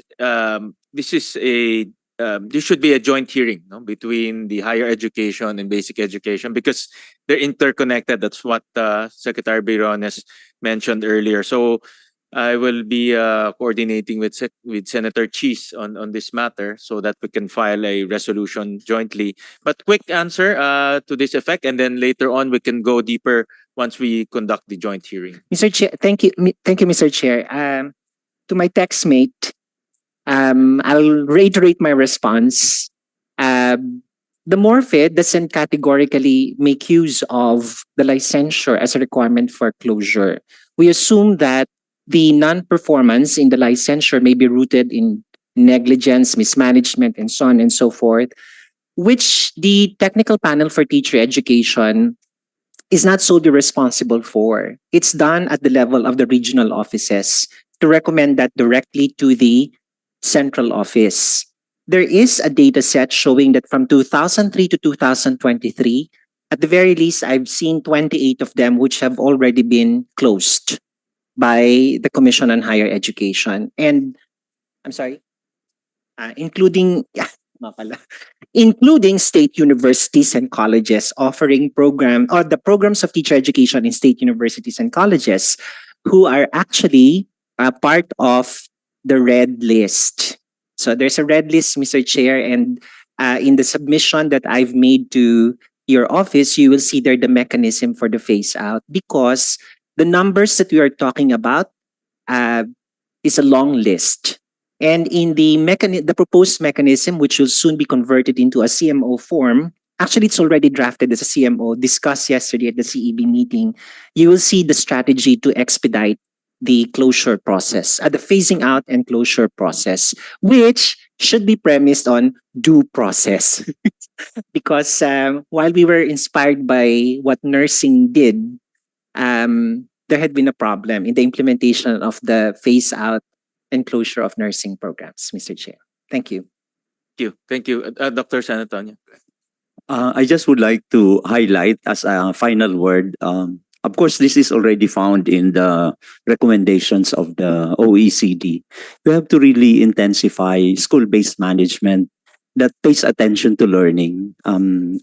Although we know that the teachers themselves are the ones that deliver or facilitate the delivery of high-quality basic education services, we cannot ignore the fact that the principals and the kind of leadership that's happening in the school will also do a lot in motivating the teachers to provide very interesting lessons and more effective strategies in teaching. So I hope we won't forget the need for the principals and the school leadership structure to be attended to as well in efforts to improve education. Thank you, Mr. Chair. Thank you very much, Dr. San Antonio. With that, we'll suspend the hearing for now, so that if ever other matters will come up, we can reconvene the committee. But thank you very much for your time, and thank you very much for your participation. I learned a lot, especially from this side of the group. They're very passionate, very lively, and very engaging. But thank you very much, and we will synthesize all of your comments and use your comments to generate a report and recommendations to the different agencies. So thank you very much, Dr. Carino. Before we terminate. I might not be able to sleep if I will not mention. Thank you, Senator Win. Why not just mention that probably the resources may not matter, but looking at the schools that performed well in the PISA, these are private schools with enough resources. The books are ready every year, no, which may not be so in our public schools. Every year, the books are there, the workbooks are there. But what about in our private school? So in our public school. So I hope we can improve in that. That in the Matatag curriculum, hopefully we are really ready with all the resources that we need. And so I am mentioning this because we are always, the problem is probably always the resources, but in relation to decentralization, I think the resources will really be maximized if we give some kind of decentralized or empowered management, but let them be accountable for the results. Thank you, Mr. Chair. That's a very good observation, Dr. Carino. In fact, I saw that in the list that you submitted to us. I just want to tweak the list as sectorio. Aside from those, you gave us a list of schools who met the minimum standards of PISA. Would like to also have a list of schools who have the most number of students who met the minimum qualifications. So not the ones you gave us, I believe, are based on average scores, no? So we want to know the schools based on the number of learners who met the minimum qualifications. Sorry, minimum proficiency levels. So instead of just the average, the actual number of students who met the minimum proficiency levels. Right? Yes, this is noted, Senator. Thank you. We'll submit the report. Yeah, and I duly noted your confidentiality requirement. So that's why we didn't flash it earlier. Yes. Yeah, this is for internal analysis. In line with Dr. Carino's comment, she's absolutely correct. When I was looking at the list, it's mostly actually only one. No, all private school except for one public schools. No, public school. So, but I just want to analyze further by looking at how many students actually in a particular school met the minimum qualification level. Yes, All right. yes, Your Honor. we'll submit the And maybe we can detailed use document. that as a topic for the next hearing. Yes. Right. po. Thank you. Thank you Yes. very much. Just to give update po concerning the concern of RD Stella regarding the provision of learning resources as it's now in the approved GAA that we had allocated 12 million for the provision of learning resources for the implementation of our Matatag curriculum. And we had started with the procurement process based now on the new policy that we had crafted for the procurement and evaluation of learning resources. You said you started this TWG.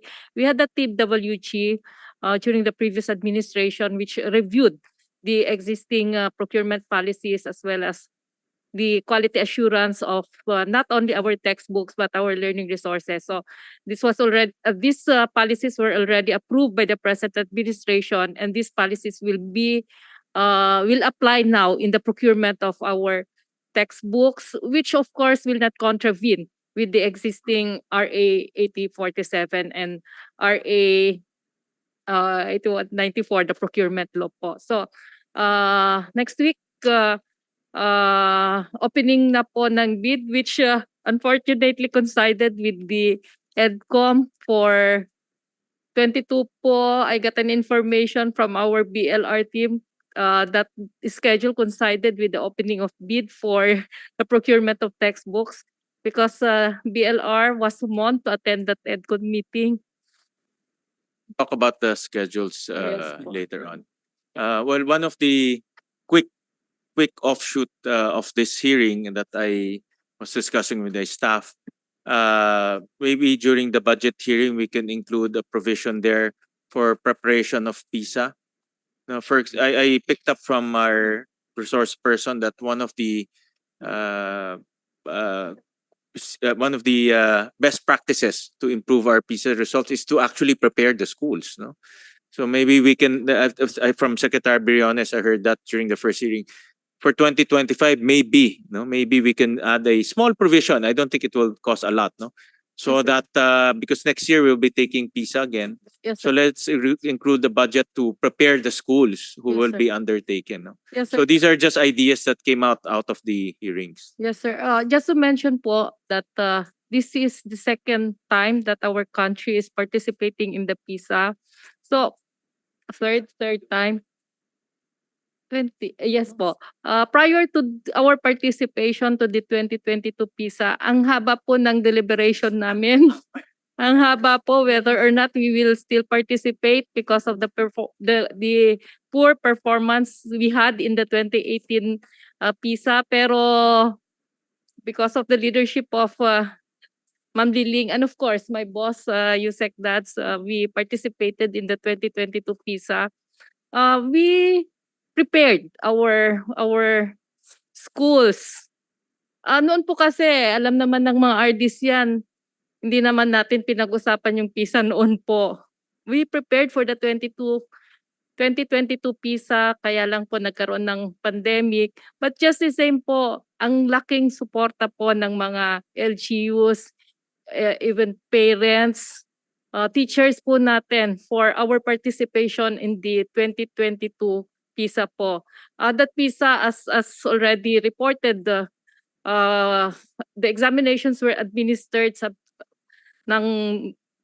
lockdown po tayo noon, pero nakayanan po ng mga schools po natin. And now we are already preparing for the 2026 PISA, and we appreciate lahat ng mga nangyayaring ganito. So we are already preparing for our 2026 PISA with the Yusek China sitting as PISA board member po.